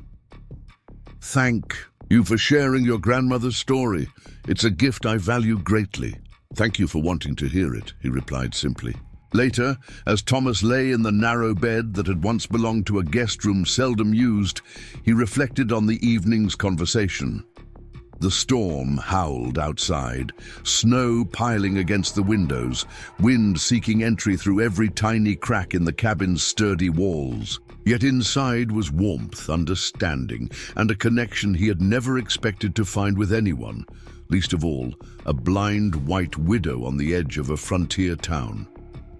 The realization that he had come to care deeply for Mary Collins did not strike him as a sudden revelation, but rather as the quiet acknowledgement of something that had been growing steadily over the weeks of their association. It was not a romantic feeling exactly, or at least not primarily so, but something more fundamental, a recognition of kindred spirit, of shared understanding despite vastly different life experiences. Thomas had no illusions about what such feelings might mean in practical terms. Pine Creek would never accept any deeper connection between them than their current employer-employee arrangement. Mary herself might not welcome such sentiments if she knew of them. Yet the simple fact of their existence, this genuine caring for another person's welfare and happiness, felt significant in a life that had contained precious little of such connection. With these thoughts circling in his mind, Thomas drifted toward sleep, lulled by the storm's fury and the contrasting security of shelter. His last conscious awareness was of Mary moving quietly in her own room across the narrow hallway. Two solitary souls weathering the winter night, separate yet somehow together in the small island of warmth they had created against the surrounding dark. Christmas morning dawned clear and bitterly cold. Thomas arrived at Mary's cabin earlier than usual, carrying a small package wrapped in deerskin and tied with sinew. He hesitated at the door, suddenly uncertain about the appropriateness of his gesture. Their arrangement was professional after all, despite the understanding that had grown between them. Perhaps a gift crossed some boundary better left respected. Before he could decide whether to knock or retreat, the door opened, and Mary stood there smiling, as if she'd sensed his presence. "Thomas," she said warmly, "I heard your footsteps on the path. Merry Christmas." "How did you know it was me?" he asked, genuinely curious. Mary's smile deepened. "Your stride is distinctive, measured, deliberate. You place your weight differently than most men from town." She stepped back, gesturing him inside. "Please come in. It's far too cold to stand on ceremony." The cabin was transformed. Pine boughs decorated the mantel, their fresh scent filling the air. Candles burned in the windows despite the early hour and Mary's inability to see their light. A small table near the hearth held what appeared to be freshly baked cinnamon rolls, their sweet aroma mingling with the pine and wood smoke. "You've Been busy, Thomas observed, removing his coat. Christmas was always special for James and me, Mary explained, moving confidently to the stove where coffee percolated. I see no reason to abandon traditions simply because I'm alone. She paused, then added softly, or not alone, as the case may be today. Thomas placed his package on the side table, still unsure about presenting it. I didn't expect you to be awake so early. Old habits, Mary replied, pouring coffee into 2 cups with practiced precision. As a teacher's wife, Christmas morning meant preparing for the school celebration before students arrived. I still wake at dawn on this day, my body remembering duties long past. She handed him a cup, then gestured toward the cinnamon rolls. Please, help yourself. They're fresh, from the oven. The simple domesticity of the moment, the warm cabin, fresh food, Mary's evident pleasure in sharing her Christmas traditions, created a lump in Thomas's throat that made it difficult to speak. He accepted a roll on the plate she offered, noting the perfect golden color and precise cutting that belied her blindness. This is very kind, he managed finally. Mary tilted her head, her expression softening. It's Christmas, Thomas. Kindness is the least we owe each other today. She settled into her chair by the fire, balancing her coffee cup carefully. Besides, I've been looking forward to sharing this morning with you. The cabin feels more alive with another presence. The quiet admission touched something deep in. Thomas, he sat across from her, watching as firelight played across her features, highlighting the strength and serenity that had drawn him to her from the beginning. Not for the first time, he wondered what she might have looked like when she could see, whether her expressions had been different, her movements less measured. He found he couldn't imagine her anyway but this, poised, attentive, her clouded eyes somehow seeing more deeply than most with perfect vision. I brought something, he said finally, reaching for the deerskin package. It's small, just a gift? Mary's face lit with genuine pleasure. How thoughtful. I have something for you as well. She rose and moved to the chest beneath the window, retrieving a parcel wrapped in simple brown paper and tied with twine. Returning to her seat, she held it out toward his voice. Merry Christmas, Thomas. They exchanged packages with a certain ceremonial solemnity. Thomas watched as Mary unwrapped his gift, her fingers exploring the deerskin covering with evident appreciation before carefully untying the sinew fastening. Inside was a small carving of a fox, crafted from pine and burnished to a soft sheen. Mary's fingers moved over it with delicate precision, tracing the pointed ears, the curving tail, the alert posture of the small animal. A fox, she said softly, like in your grandmother's story. Yes, Thomas confirmed, surprised and touched that she remembered so clearly. I carved it during evenings at my camp. Mary continued exploring the carving, her expression one of deep concentration. The detail is extraordinary. I can feel every line, every curve. She looked up, her unseeing eyes somehow finding his face. It's beautiful, Thomas, thank you. It seemed fitting, he said, the clever one who survived the killing winter. Mary smiled, understanding the parallel to her own survival of the blizzard. A reminder of endurance. I shall treasure it. She gestured to his unopened package. Now yours. Thomas unwrapped the brown paper carefully to reveal a knitted scarf of remarkable craftsmanship.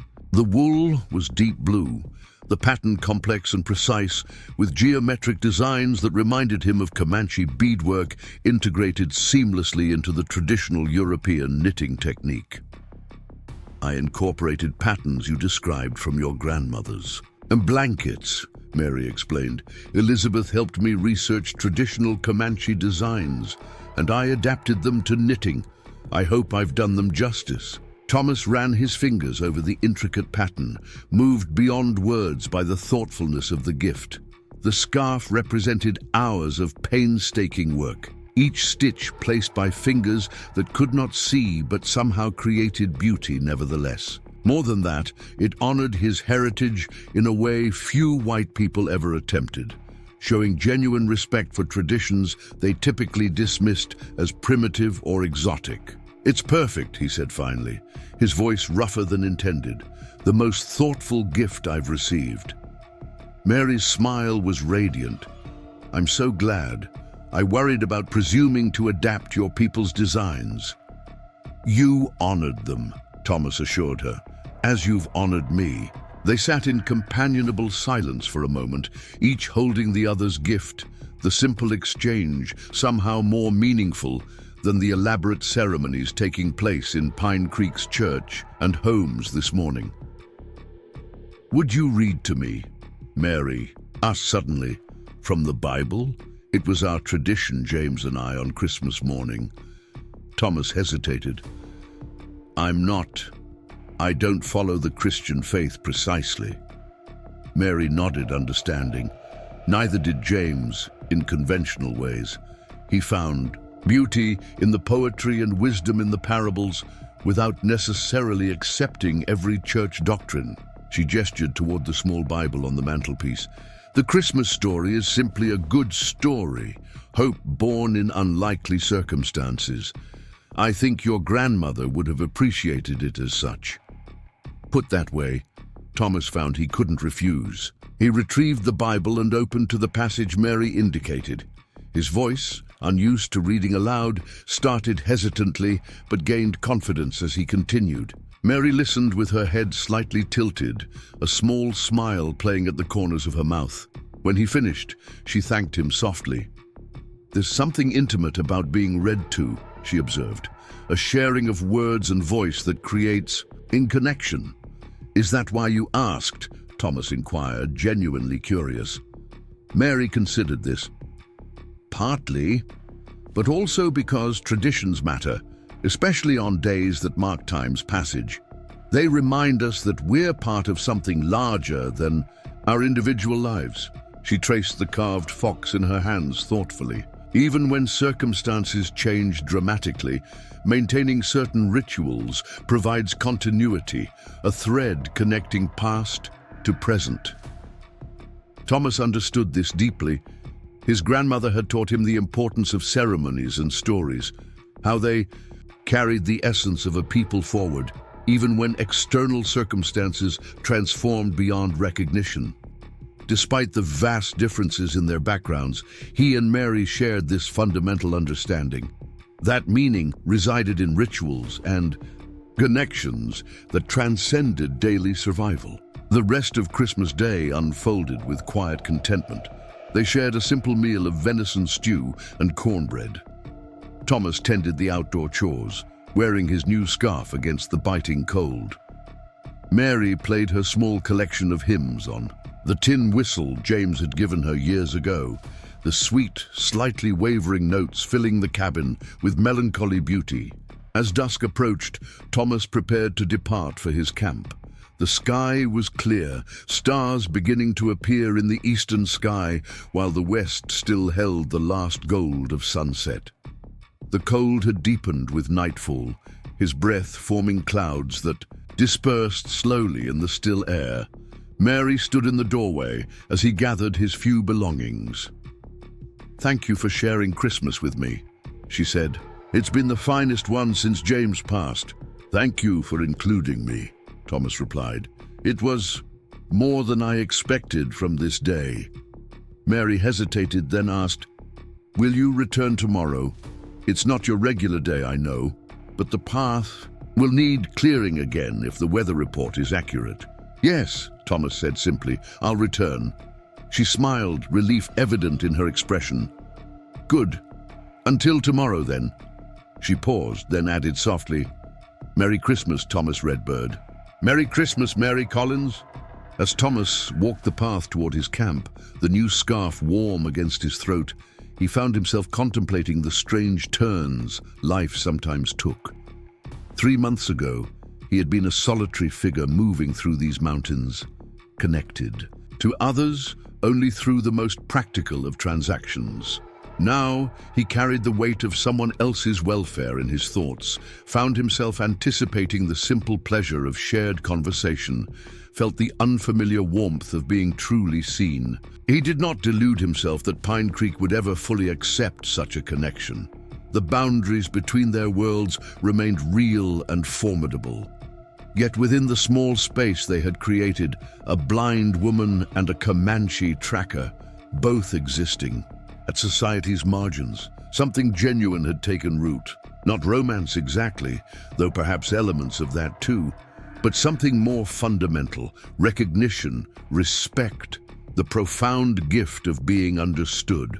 The fox carving would sit on Mary's mantle through the remaining winter months, a tangible reminder of survival against odds. The blue scarf would warm Thomas through countless cold mornings, its patterns connecting him to heritage and present in a single length of wool. Small gifts in practical terms, yet containing multitudes in their meaning. The cold was intense, the stars brilliant overhead. Thomas walked steadily, his footsteps leaving clear tracks in the fresh powder, the mark of a man with purpose and direction. No longer merely passing through, but connected to this place and time through bonds of choice rather than circumstance. Tomorrow would bring its own challenges. More snow to clear, wood to split, the continuing disapproval of Pine Creek's leading citizens. But it would also bring Mary's coffee, her attentive listening, the quiet dignity of her independence that somehow complemented his own. Different paths that had converged unexpectedly in a blizzard's fury, creating something neither could have anticipated, but both now recognized as precious. The wilderness stretched around him, vast and indifferent to human concerns. Yet within that vastness, a small cabin glowed with warmth and purpose, a beacon he would return to tomorrow. Thomas touched the scarf at his throat, feeling the intricate pattern beneath his fingers, and continued toward his camp with steady steps, leaving tracks that spoke of journeys completed and yet to begin. Up next, you've got two more standout stories right on your screen. If this one hit the mark, you won't want to pass these up. Just click and check them out.